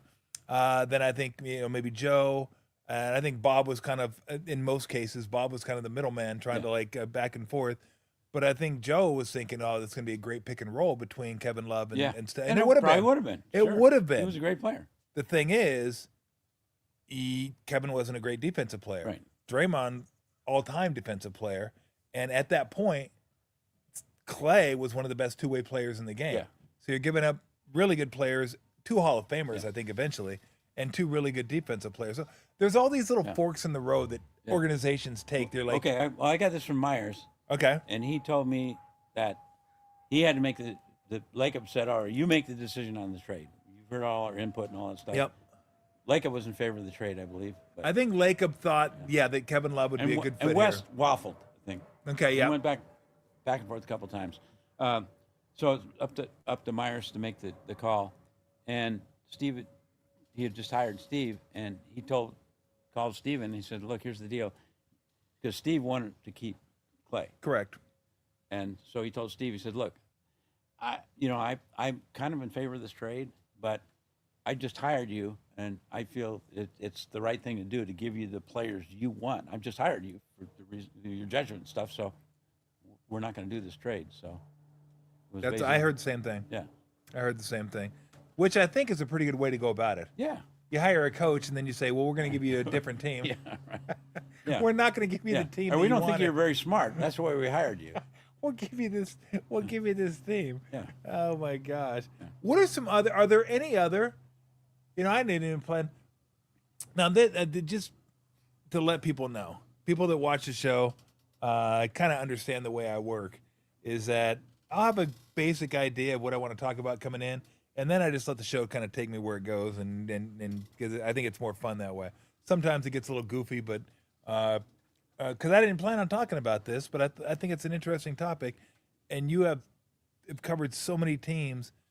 Do you remember any other big fork in the road moments you're thinking about for other teams that like this was close to happening, and if it would have happened, it would have been a much different outcome for teams that were involved in it. Yeah, I can't think of anything other than All right, great. See, when like I said, sometimes it doesn't work out as well as you like it to. when the 49ers drafted Trey Lance, or that kind of thing. Yeah, that one was that. I'd be curious to find. Well, shit, I had both of them over here 2 months ago. I should have like, hey, what the hell happened there? What are we That's doing right, there? yeah. Although that was kind of a fork in the road that because of Purdy ends up working out okay Right. for him. So, what a Last pick in the bizarre draft. thing. That's so crazy. The Isn't whole it? thing is nuts. You give Yes. up your 3 picks, and here's what I wondered. Let's say they don't get, and these are kind of rabbit holes mentally I go down. And it started. I won't say it And you started. actually have rabbit holes around here. I 'cause do. You have a rabbit. Rabbit Warrens, as they're called. Yes, there's a beer called Rabbit Warren, and I was like, so I looked it up one day. I go, what is a Rabbit Warren? And I go, it's the intricate caves they dig in, and they fucking have like housing, dwelling. They have like a little condo over here, a little apartment over here. So I'm trying to keep her from doing that because I don't want the house to fucking just become Yeah, you don't lopsided wanna one be day. like the Millennium Tower or something great, like that, yeah. thanks, Bunny. Yeah. I really appreciate it. But people always got on the Giants for signing Barry Zito. I'm like, well, god dang, they won 3 champions. If you tell me I can sign a guy for $100 million and he's not going to be very good, and you're going to win 3, I'll take it. Yeah. Because that led to some other like, what if Barry Zito was good and their record was better and they weren't able to draft the players they ended up drafting Yeah. after they signed Barry? There's all these little things Yeah. that happen because one thing is it just again. Do you ever see the movie Sliding Doors? No. I think it's with Gwyneth Paltrow that like it's if you do one thing and go through one door, your life's completely different Yeah. than if you go through their door. Yeah, Kind of yeah. like the butterfly effect, Yeah. a little different. Yeah. But I always think about that with sports teams. Like, okay, Like if you don't draft Steph, you know. yes, yeah. or You let's don't say trade Trey for Lance. Clay and Let's say Trey you don't give Lance. up 3 picks. Yeah. Maybe you keep those picks. Yeah. Maybe those picks aren't very good, and you don't have the last pick in the draft, and you don't get Brock Purdy. Yeah. And right now you're 9-8 Yeah. every year because you don't have a great quarterback. Did they get a little bit lucky getting Purdy? Of course, but everyone else could have drafted him too. They thought, hey, this guy's worth at least taking a look at, and he ends up being like, wow, he's pretty good. Unless some of the national media still wants to ding Purdy. It's like I don't know how you ding Purdy at I this don't point. get that. I don't get it either. I don't. It just seems like a really super solid.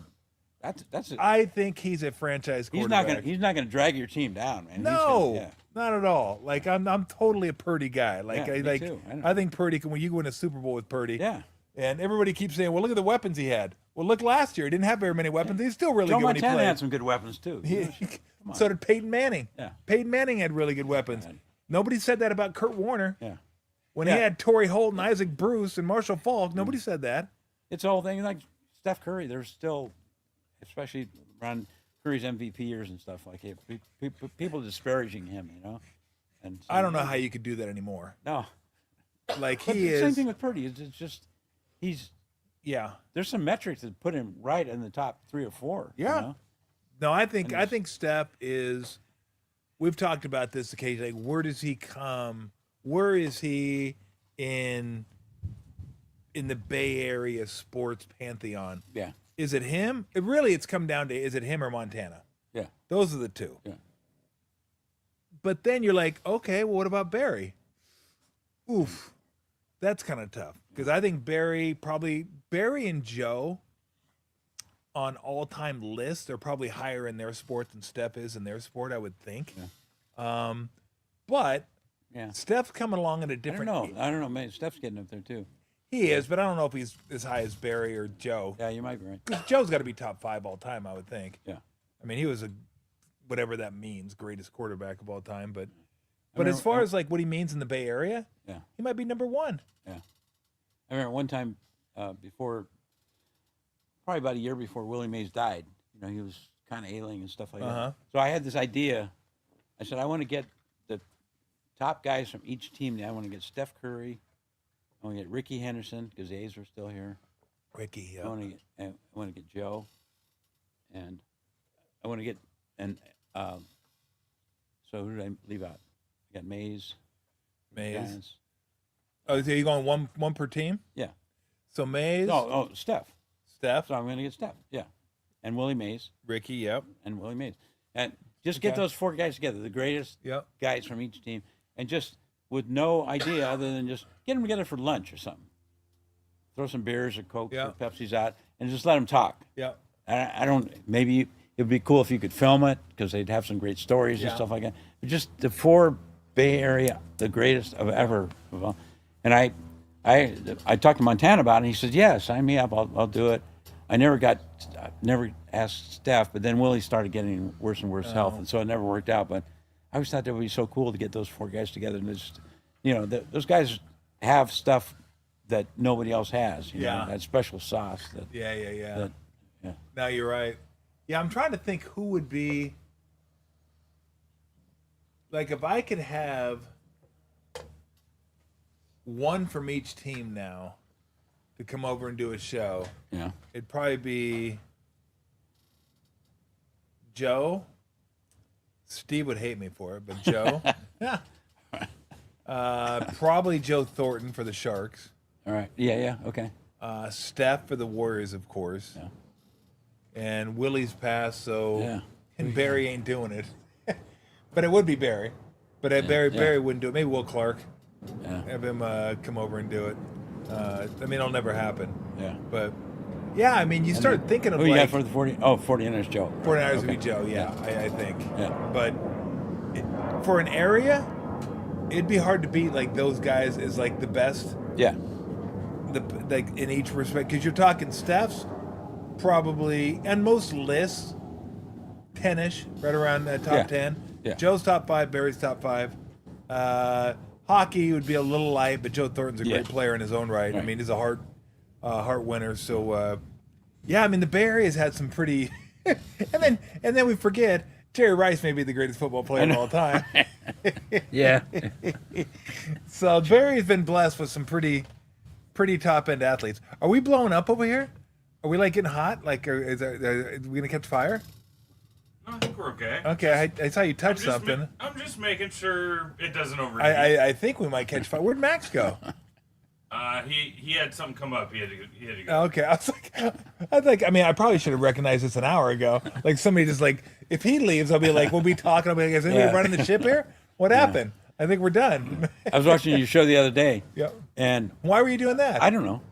And so I noticed this fence along the back. And for some reason, I kept waiting for Wilson to show up over there. You know who I wanted? Hey, you know, Tom. Well, you know how I the want- Navajo used I to do never this. called him. You know who I wanted to get to look over the fence was Ratto. would That would have been amazing. If you had looked back and Ratto would have been there, that would have been fucking outstanding. I could have him. I could have got him and fucking Kawakami to come over here and just look over the fence at you.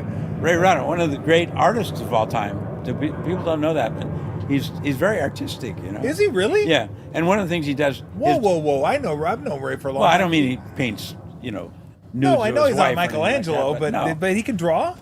But he does these newspaper spoofs. Okay. Like when I retired, he did this newspaper spoof and all these funny headlines and stuff. But he does it very artistically, and when he keeps score in baseball, there's nobody that keeps score like Ray Ratto keeps score in baseball. Because you got your basic scorebook, right? Yeah. And you got your pen, and some people maybe have thrown a red pen in case you circle the runs Yeah. or something like that. Ray's got this fucking array of like 25 different colored pens, and each one denotes, the mauve is for runners on scoring position. It's mauve. fucking, and you look at it when he gets done with it, it's fucking beautiful. He's got all these beautiful colors and everything.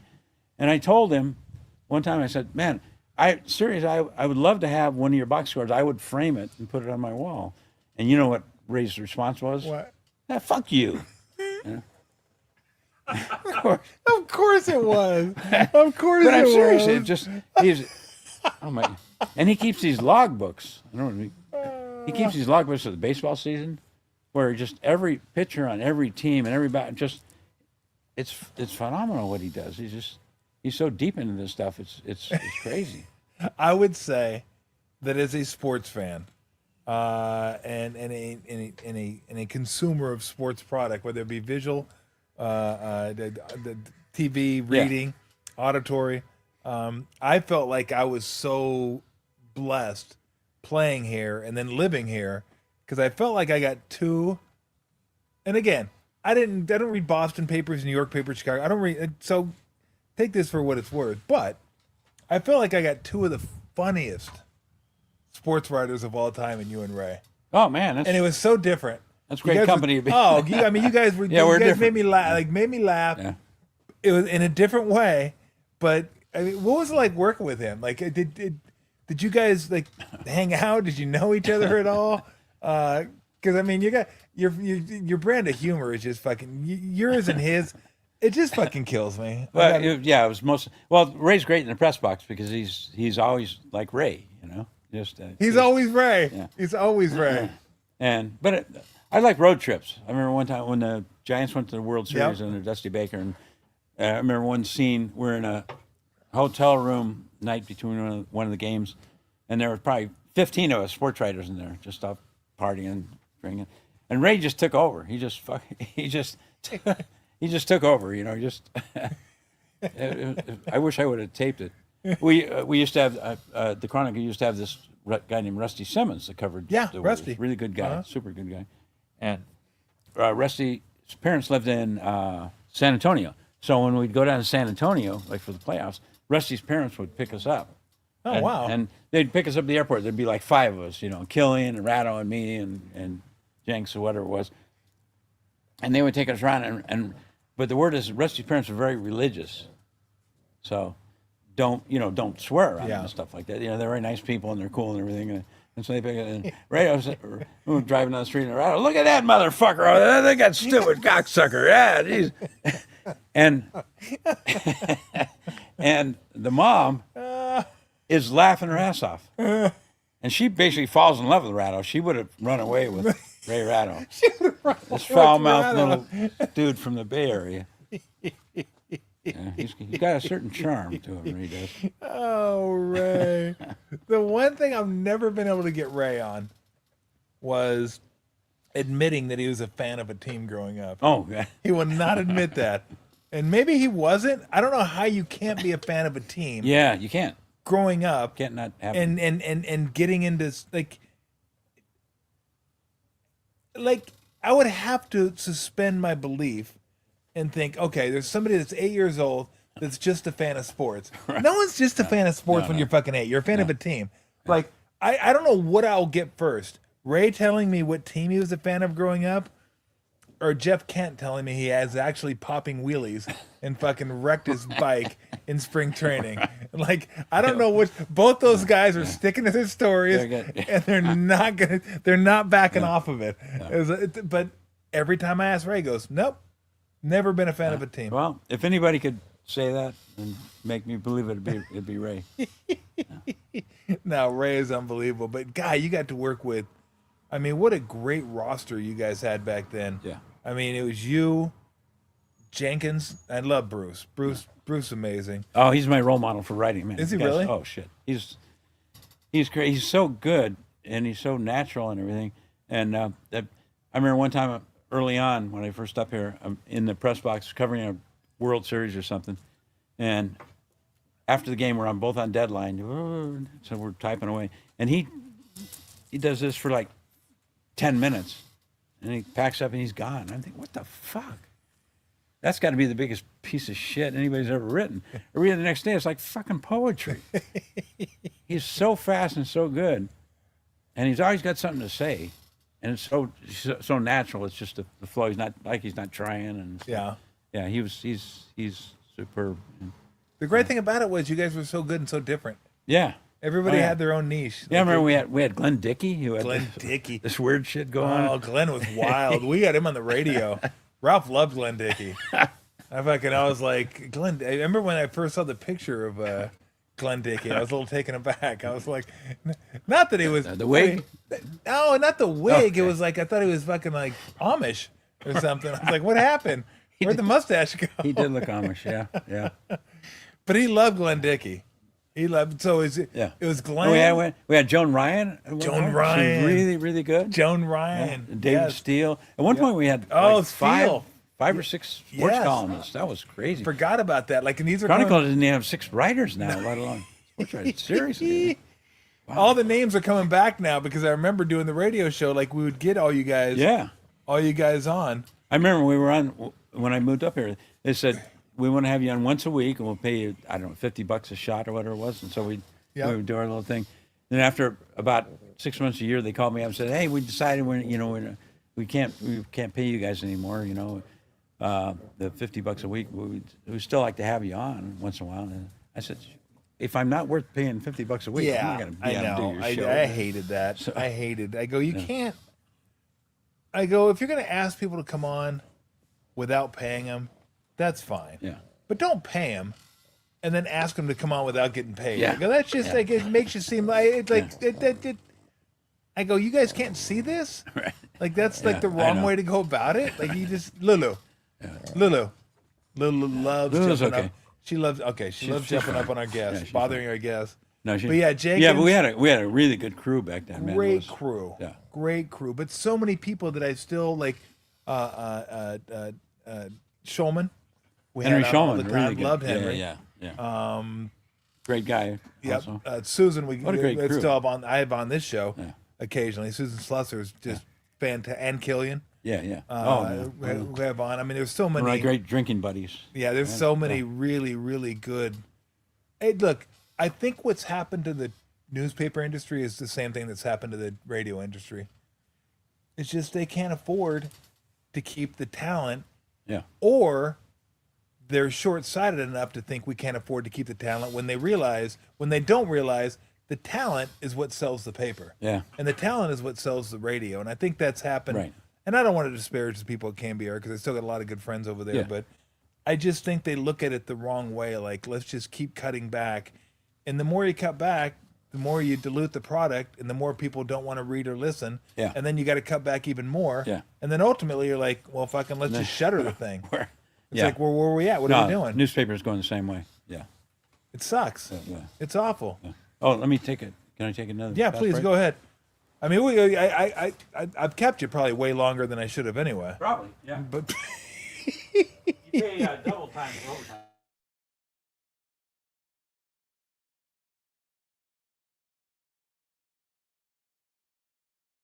you know, with Scott Ostler, I've kept Scott way long. I'm pretty proud of myself though. I haven't had to go to the bathroom once. I feel like pretty good about myself. So Haven't broken the seal. yeah, he broke. Are we on right now still?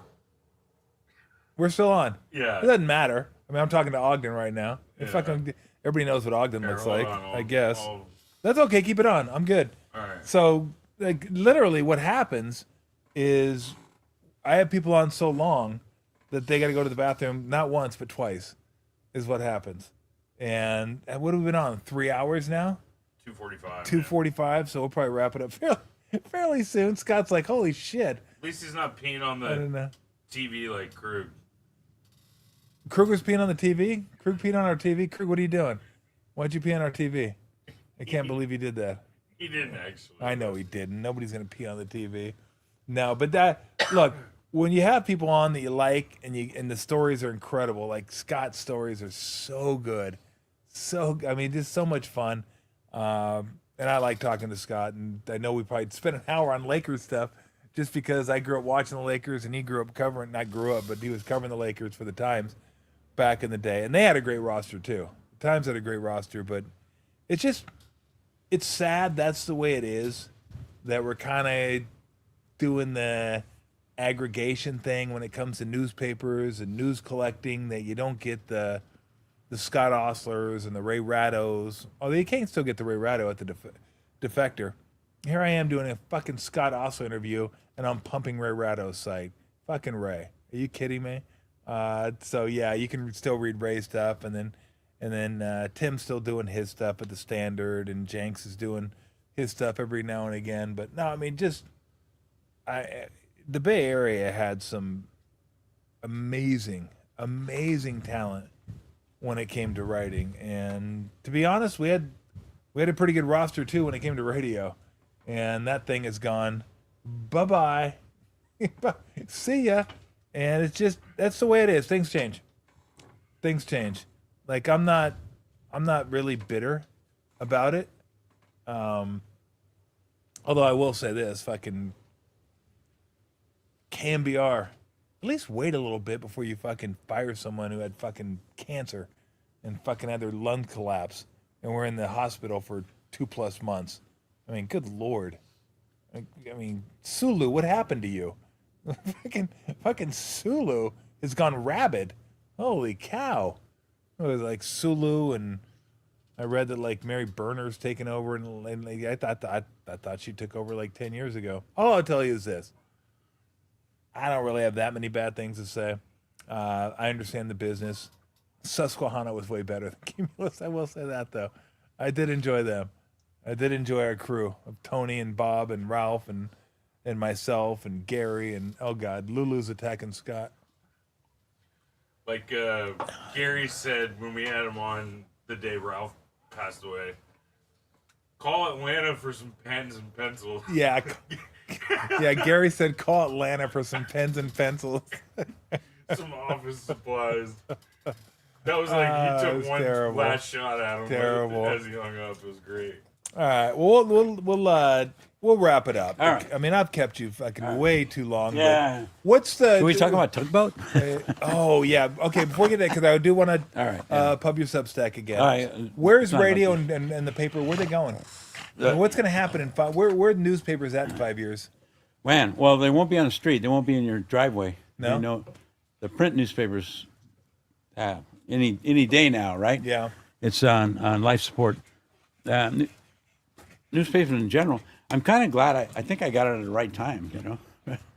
No, absolutely. Not a growth industry, so which is not. really It's definitely not a growth industry. And I'm not gloating or anything because man, I love newspapers. I think they like the bedrock of democracy. Do you and think all you that were stuff, in? You but, think you were in the golden age? Yeah. Oh no question. Yeah, I remember when, like I told you, Frank DeFord hired me for the National and stuff. But back in the day, man, I'd get calls every 2 or 3 months from big papers saying, "Hey, why don't you come and work for us?" and stuff like. And they were offering big contracts. And one time, I could have made a ton of money going to Chicago and stuff like Really? that. Yeah, and there was all that, not just because of me, but all that stuff was happening. You know, there was money, there was legitimacy. It was a real thing. You know, the newspapers were important, and like if you covered a team, they knew who you were because there was only 2 or 3 in L.A. There was two or three main newspapers, and the guys knew who you are. Now it's like you're a newspaper guy. What the hell is that? It's just you have no cachet or anything now. But yeah, to me it's sad because it's, man, I grew up in newspapers. I was a paper boy standing on the corner selling my Were you newspapers really? in Los Angeles for standing on the corner selling my newspapers for $0.10 a piece, man. Yeah, newspapers and oranges. I should have added in the oranges because I wasn't making much cash off the newspaper. I sold them for $0.10 a piece. Did you? A dime a piece? $0.10 a piece, and I got 2.5 cents out of every sale. Wow. So you know, it takes a while to make $1 million doing that, man. I guess it does. But Oh my you know, God. but you can't make up for all the greatness of all the bus fumes I sucked in standing in the street corner selling the fucking newspapers. And where was this? In LA, actually in Monterey Park in Alhambra, which is suburbs of. I know where that is. Yeah, near Pasadena. I know where that is. Yeah. Wow. I had myself a paper corner. I was standing out there like 3 hours a night. Yeah. After school. And don't you think radio is going the same way? Yeah. Like if it wasn't for local rights, I don't know what radio would be doing. Yeah, and that's also sad. You know, one of my kids worked in radio for a while and got out, and I was kind of glad he did because, yeah.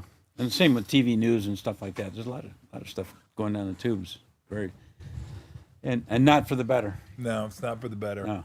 All right, let's talk about real quick before we get on out of here. Yeah. I want to talk about your athletic career growing up. What did you play? You said you could jump. You're 6'1". You could dunk. Yeah. So I'm assuming basketball was a sport that you played. What did you play? What was your love growing up? Well, I played all the sports. Like most kids did. Yeah, extremely. That's what we did. Yeah, I was a very skinny, uncoordinated kid, Yep. but not atypical. I'm not feeling sorry for myself, but Yep. you know, I was not in a superstar track. But I discovered basketball in probably like the 7th grade or something like that, and just fell in love with it. Yeah. I remember like 7th grade, coach says, all right, you got to shoot a layup. And we said, what the fuck is a layup?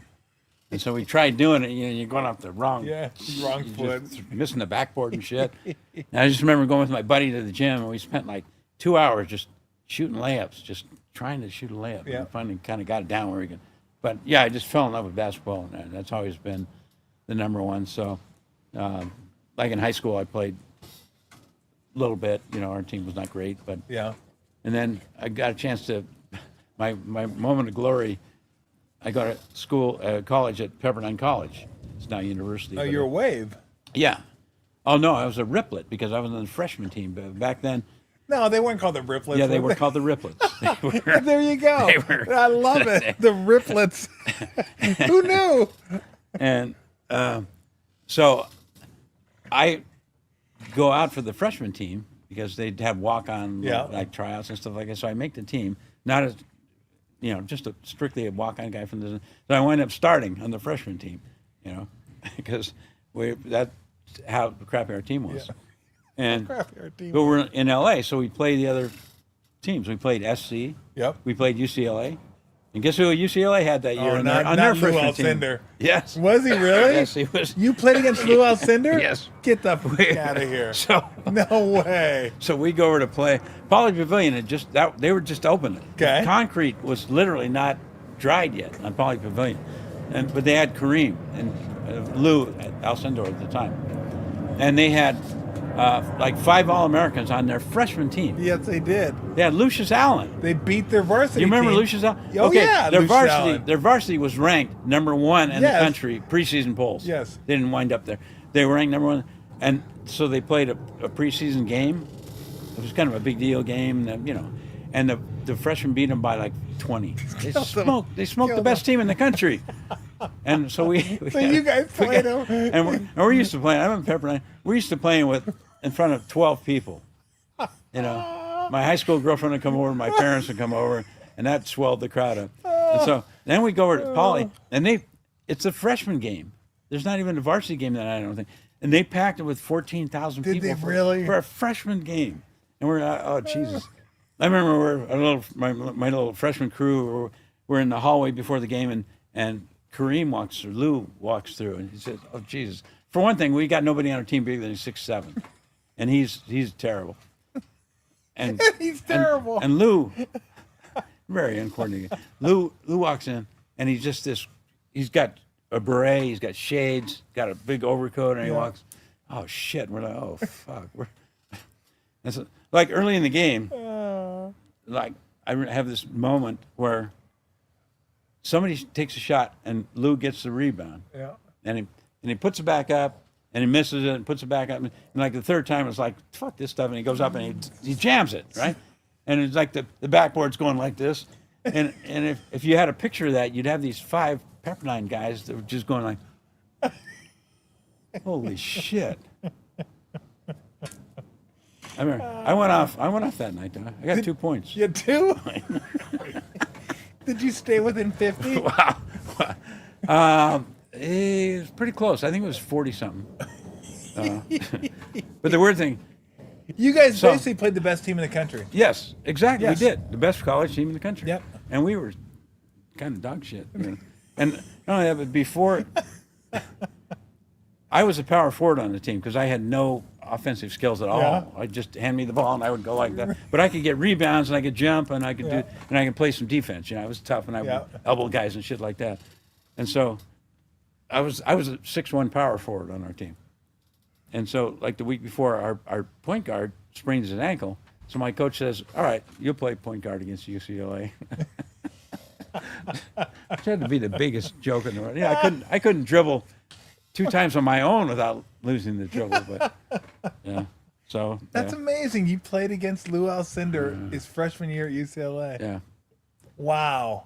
And Lucius Allen, like by halftime, I think Lucius played for the Bucks too, didn't he? yeah. Yeah.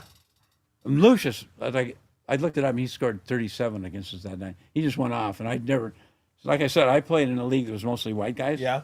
And so Lucius just goes off, and I go, holy shit. This is not the game I had ever. Different sport. Yeah, it's different. This is not even, yeah. Different sport. Yeah. Wow. That has to be an incredible memory, though. I mean, you played against one of the. I mean, as freshmen, Yeah. played against one of the greatest players of all time. Yeah. Which, by the way, I hate the fact when they discuss the greatest players of all time, it's LeBron and MJ. Yeah. The fact they don't include Kareem into those discussions, it just. Well, he only played for like 30 years, and nobody fucking stopped his fucking hook shot. Right? Does anybody remember how good he was with the Bucks? Jesus. He Oh my was God. averaging like 31 and Yeah. 16. And they put him with Oscar, who was kind of over the hill at the time, Oscar Yeah. Robertson, and they still won the championship. Yeah, he was an unstoppable force. Yeah. Incredible. And I guess, he was never known as a super great defensive player necessarily, and he wasn't a tough guy, all that stuff. He wasn't a was more tough of guy, yeah. He wanted to play basketball. He just wanted. Yeah. His whole thing was, let's play basketball. Why do you have to fucking elbow me in the throat and stuff? And so, so later on he had trouble with Moses Malone and guys like that. But yeah, Kareem was a force of nature. Oh, man. shit, a lot of guys had trouble with And- Moses and- Malone. Yeah, and a weird guy, Kareem. Did you interact with him when you were down in LA at all? So I tried, I was coming to the Lakers, and back then, like I said, everybody kind of got along, Yeah. and so basically I got along with everyone on the team except Kareem. He's the one guy that was really hard to break through to. I remember once I said, Kareem, I want to do an interview with you, but I don't want to do it at the arena. Can I meet you somewhere, a restaurant or some coffee shop or something? And he kept resisting, and finally he said, okay, come on over to my house. So he let me sit in his backyard with him for 20 minutes, kind of like we are now. Yeah. But only we went over 20 minutes, but I think we've gone over But 20 he was minutes. he always kind of held back and everything. And I came to understand in later years stuff I didn't understand back then, which is all the racial stuff. Like he came Yeah. out of New York during the time of this really civil rights upheaval and stuff Yeah. like that. And I remember him saying once that he grew up not liking Martin Luther King because he thought he was too soft. He was a Malcolm X guy and stuff like that. And so Kareem had, and justifiably so, there was a lot of stuff going on then, right? Yeah. And so he didn't trust white reporters for the most part, and me and probably a lot of guys didn't know how to deal with him. So there was definitely a distance, but he was never he was kind of distant from his teammates too. Like Magic told me that, like the first 2 or 3 years, they basically never even talked. He was Kareem was in his crazy. own world, and once they got in the court, then the Magic shit happened. But Yeah. but in the locker room, they were not pals, and Kareem was not. He was, I don't know, he was a weird guy to deal with. All right, a couple before we get out of here. Favorite person you dealt with during your time as a writer? Yeah, but Magic would be in the ballpark. Would he? Al Davis would be there. I was driving down here to your place. Oh yeah, I forgot. I saw the ghost of Al Davis hovering over the. Alameda. What's your favorite Al Davis memory? God dang, here we go now with Al Davis. So a couple of years before Al Davis. Another hour later. No, Yeah. I'm just kidding. All right. I'm just kidding. No, No, I hey, want to hear it. we're good. I wanna feel hear bad it. for keeping you here as long as I a have. couple hours before, a couple days before. We're like drinking A SpongeBob. couple fucking years before Al Davis died. He was sick for a while. Oh, one thing. During the time of his sickness and stuff, he had a press conference when there was coaching changes, and he had it over at Alameda. And afterwards, he'd do the press conference, and afterwards he'd kind of sit around and with some of us talk to him. And everybody had left, and it was just me and Al. And I said, so Al, there's something wrong with you. There's people are worried about you. How's your health? And he says, I feel pretty good. How do I look? And I looked around and I said, well, you look pretty good. It might be just the lighting here, And so Al never really knew how to take me. But this a couple years before he died, I wrote a column about Al, and I thought it was a sympathetic column. And it was saying that he just can't do all the stuff he used to do because he's not a young, energetic guy. He's got some health issues and stuff, so he can't do all this stuff. And so I really meant it as a sympathetic, not a rip at Al. Yeah. And so that Sunday, they have a game, and I'm in the locker room, and Al used to go in the locker room and talk to the players and stuff like that afterwards. So it's near closing time. Everyone's getting out of there, and I see Al, and I'll just go say hi because we had sort of a adversarial sometimes relationship, and we talk to each other. So I just went over and I got like 10 feet from him, and he looks up and he said, he was talking to, I forget, one of the linemen, and he looks up and he says, "Fuck you, Scott Ostler." I said, "What?" He said, "You heard me. Fuck you." Yeah. I said, "What? What's wrong?" And he says, that column you wrote, he says, all my friends are writing me saying that you made it sound like I'm a dead man and all that stuff. And his PR guy was with him, and Al's in a walker. Yeah.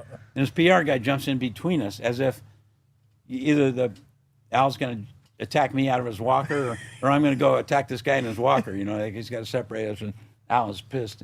And I never heard Al. We'd had words before, but he never swore at me. So this is the first time. This was a new thing. A new frontier. Yeah, and so he swears for a while, and he says, "If I was 15 years younger, I'd kick your fucking ass." And I thought about it later, and I was kind of flattered because he had actually given some thought. How much younger do you have to be to kick my ass? You're 15. I probably should have told him, probably 10 would do it, Al. I'm not that much of a badass, But, Were you there at the Lane Kiffin firing? oh, that was phenomenal. That's not true, Kawakami. Yeah, and the overhead projector. The overhead when he projector. fired, what's his name? Yeah. Kiffin. No, that was the Kiffin one. Yeah. Yes, that was the the overhead Kiffin. projector one was the. Oh my God. Yeah. That was the most amazing thing. I'm like, what am I watching? What is going on? Why do we need an overhead projector here? I was sitting next to Nancy Gay at the press conference, or who was our Chronicle writer at the time, and he pulled out that overhead projector and put it up there, and I just went to Nancy. I said, "Oh fuck!" And we're looking at each other like kids in a candy store. Oh, this is gonna be fucking good, man. And it was, man. Oh, it was outstanding. All right, last thing. Have you ever been bribed to write something good about somebody? No. No. Although when I covered the Angels, I told you in 1978. Yep. I'm currently a brand new beat writer, and I get this box in the mail from the Angels, and I open it up. It's like a shoebox, and it's got season tickets in there because they were printed out then, Yeah. And so I called the Angels PR guy and I said, "Hey man, I got these. I can't take these things. We're not allowed to take free tickets from you guys." And he said, "Okay, you can send them back and bring them back or whatever. But just so you know, your sports editor takes them, and you got 5 other guys on the staff that take them. So if you don't, what the fuck?" So I took them. I give my family. Sometimes I would go to games and I would stand out front. And I wait. Some dad walked up with his kid, and I'd say, "Hey, take these 4 tickets, man." Would you really? Yeah, I was like Santa Claus, man. So, but yeah, that's the only time. I've never had anybody try to bribe me or anything. In fact, I've got a interview coming up with Colin Kaepernick. We were just talking about Oh, you He's do? coming out of the book, so I'm going to interview him next week. Oh, nice. And they assured me, and I made sure of this, that there's no off-limits kind of stuff. Like, Yeah. there's certain things you can't talk about. So, yeah, you got to kind of hold your ground. But I've never been tried to buy off or been tempted. I'm And going to guess. our ethics are pretty strong on that. We're not supposed to. I'm going to guess we're going to be able to read that on your Substack. Yes, you. Channel. Yeah. So if you want to So- read the Colin Kaepernick interview, Substack. It's also going to be on the Scott Standard. Ostler. I'm going to write that for the. Oh, are the you? San Francisco Standard. Yeah. I do some Oh. stringing for them. But- Wow. Kawakami got to you, didn't he? That son of a bitch. Can't believe he got to you. Yeah, the Kaepernick era was a whole. That was a thing, wasn't it? Yeah, and I'm in his camp. If you want to be before or against, you have to be for or against him. And I didn't agree with all the stuff he did. I still take exception to some of the stuff he did. But Yeah. But the general concept of being able to make your little statement without harming anybody. I'm totally with that. Yeah. I'm totally with that. And again, if he would have been a better player, they would have dealt with it. They would tell you something. Yeah. If Aaron Rodgers was kneeling at that time, Aaron Rodgers could have knelt all he wanted Yeah. to. They would have he's- given him a kneeling pad, the NFL logo on it. Exactly. Yeah. But the fact is, it's like I always used to say, talent tolerance. The Yeah. more talent you have, the more tolerance they're going to have for you. And I'm going to defend Kaepernick because I think he had the talent, but at the time it was in a down cycle. The team was sucking, and so he was therefore sucking, and so it became easy. I guess I would bag argue on with you him. there. I thought he was okay. All right. Okay as All a right. quarterback. That's just I'm going to go above that, but Okay. Okay. that's fine. Yeah. Of course, my okay is higher than most, so you don't know. Yeah. Okay. I mean, Scott, Well, you think about the things he did, but okay. no, there's no doubt he's a guy that can help you win games. Yeah. There's no doubt about that. But it just didn't become about that anymore. Yeah. It became a huge distraction and I always made the comparison between him and Tebow, in that he was a much better player than Tebow. Yeah. And they're much different situations. But if you're not good enough to compensate for the distraction that comes with you, like with Tebow, everybody wanted to see him play. Everybody's chanting his name. They're selling more Tebow jerseys than the starting quarterback. It's like, do we really want to put up with this? Through no fault of his own, but he's like a cult. Like, it's a cult figure. Like, we don't want to deal with this. For Kaepernick, it was like, do we want to deal with the national discourse that's surrounding this? Do we want to have all our players have to answer all these questions for what he brings to the table? Yeah. But don't get me started, because he said the next year he was not going to do his protest. He was going to call that out. And he was such a distraction that his teammates voted him the Len Eshman Award for the most inspirational guy on the team. So, Yep. All right. So I guess I'm So going to have to subscribe to my suck up to Kaepernick. Substack. Right. Yes, my Substack. Yes. Substack. Again. That's the key. That's Go to the key. Substack. .com, .org, .com, I .gov. think. .com. Okay. You get your DMV, you get your license and everything over at .gov. And type in Scott Ostler. Nothing's happened to Scott. He's writing. If you want to read his articles, and I suggest you do, sign up for Scott Ostler's Substack. Thank you very Thank much you, for Tommy. joining us. God, Yeah. that was so much fun. I'm sorry I kept you so long. Jeez, I feel What like time, I what tell time's dinner? I feel like I tell everybody this. Yeah, exactly. I tell everybody this. Sorry we kept you so long. How much we had Marcus Thompson on last week for 3 hours. Yeah. We had Ray on for 3 hours. Ray was bitching Only the whole 3? time. Yeah, he Ray- was bitching the whole time. was- so. When's he not? But when's Ray not? When's Ray not bitching? So we'll have Ray on next couple weeks again. But no, I mean, that's one of the reasons I do this. I get to talk to people that I consider friends and just sit down and shoot the shit for a few hours. So thank you very much for indulging me. You're stealing money, buddy. If I had money to steal, I'm stealing air is what we're doing. Once we start making money, then we can call it stealing money. Your dog is snoring, so I think she's trying to send us a message. Well, yeah, Lulu's like, That's a I'm bad- not, bad I'm not, snore, man. Lulu's like, this thing has been over for like 40 minutes. Please, it's time to go. Oscar's starting to tell us stories twice now, man. Yeah, I'm getting the fuck out of here. Thank you, Scotty. I appreciate Thanks, it. Tommy. All right, coming up, we're going to have next week Matt Mayoko and Mike Silver. I believe we're going to join us shit. in the backyard next week. So that'll be a lot of fun. Then we'll have Ask Silver about the time we did a radio show together. We had a radio show in KNBR. Did you what? Yeah, ask him about it. I don't remember that. Ask him about it. Of course you don't. Ask him. I'm serious. Was Okay. I there? No, nobody was there. What do you mean nobody was Nobody was there? It was on the air. You can ask him about it. Okay. Remind me. I will, Silver and Ostler. because I want to hear it now. Because I want, I don't fucking have. How could you guys done a fucking show when I was there? I was there. How could you? We came and went quickly. Like within a week? Good No, Lord. no, it wasn't. It was shorter than that. What? I gotta be shorter than a week. We had our show for one night, buddy. No. Okay. Lee Hammer put us on and took us off. Says no.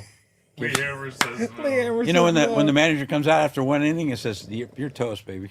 Pull- Give me the ball. Gave you the hook? Yeah, give us. That's amazing. Wow. Didn't even call us. Just it was. No, hold on. Wait a minute. Let me get this straight. So they told you guys this was going to be a thing. No, Or we did they- we told them. We went to them and said, "We want to do a show, man." And so they put you on? Yeah. And Hammer says, "Okay, next Saturday night's open. We'll put you guys on. See how you do." And that was it. That was it. We sucked so bad. Did you, I did blame you- Silver. Did you finish the show? Yeah, we finished the show. We limped in. Remember Gary Radnish was there at the station at the time. He called in and he said, "Man, I just called in because I feel sorry for you guys. You're sucking so bad." So, I just want to try to give you a boost, man. Oh, you guys suck so bad. I wanted to call you. God, you can't suck that bad on a Saturday night. No one cares on a Saturday night. Steve Young was going to be our featured guest, Yeah, and Silver at the time was covering the 49. He was the beat guy, right? yeah. And so he lines up Steve. Says, "Oh man, you know Steve. Yeah. I'll be glad to do it. Oh, You guys yeah. show, you know." So we'd have Steve on for 20 minutes or so. You know, we'd Yeah. help carry the show. Well, this was before cell phones and stuff. Steve forgets about it. Of course. He's a good guy, but he, you Of know, course. right? Yeah. Okay. And so, so we got no Steve Young, our opening act. So Hey, trust not me. our opening act, but our headliner. There were times where Oh, we would shit. call Steve because he's getting ready for the show, and he'd be like, "Bro, I'm at Costco right now. Let me get back to the car." I'm like, "Bro, it's the same time every single week. Yeah, right. It's Wednesday, 5 o'clock every single week." But was it worth it? I go, yes. Okay. Of course. All right. Of course it was. You know who else wouldn't do it? They didn't forget about the show, but they would just blow it off with Brian Wilson. Yeah, We had him had him for a weekly on the year, he could be good. and he was hilarious. Yeah. Like when we got him, he was really good. And our producer at the time, Jen Violet, she would spend like 30 minutes trying to track this guy down. Yeah. And then one time, I think it was in Pittsburgh. He said, "Yeah, I don't want to do it tonight. I'm out with my buddies eating dinner." And I just told Jen, I go, "You know what? Fuck him." I go, "I love having him on. He's really funny when he's on." But I go, "He's getting paid to do this. We're not chasing him Yeah, around. right. If he wants to do it, Yeah. show up." Yeah. I go, it's beneath us to have to chase this guy all Right. over the place to do a 20-minute interview Yeah. that, by the way, he's getting paid to do. That is literally it's the same day every Right. week. Yeah. He should know. Yeah. So at that point, I was like, just call it. We're done. Yeah. We're Tell over. your buddies to hold the cocktails. I'm going to go in the restroom and do. Yeah, 10 minutes on the it's air. not that big a deal. It's not that hard, but I don't know. For the most part, during the show, most people are pretty good, but Yeah. I got fed up with people that just thought, if I don't want to do it, I'll just bag it. Like, no, that's not the way this thing works. You dork. Yeah. If I can know Whether it's you're a- getting paid or not, just Yeah, the professionalism. It's right? professional. It's courteous. It's fucking common sense. Like, I told somebody I'll do it. I'll do it. Yeah. That's it. Yeah. All right, I'm gonna let you get back home. Thank you so much. I'm not sure I can get there, but You sure? Well, I got a wheelbarrow. I got a rickshaw. I'll take you home. Thank you, Scotty. thanks, Tommy. I appreciate it. Yep. All right, again, next week, Mayoko Silver, join us next week. Everybody have a great weekend. And again, if you're running low on your beer, go by Fieldwork and grab one. Until then, see you. And remember this, Tommy T. Cash and tickets is what it's all about.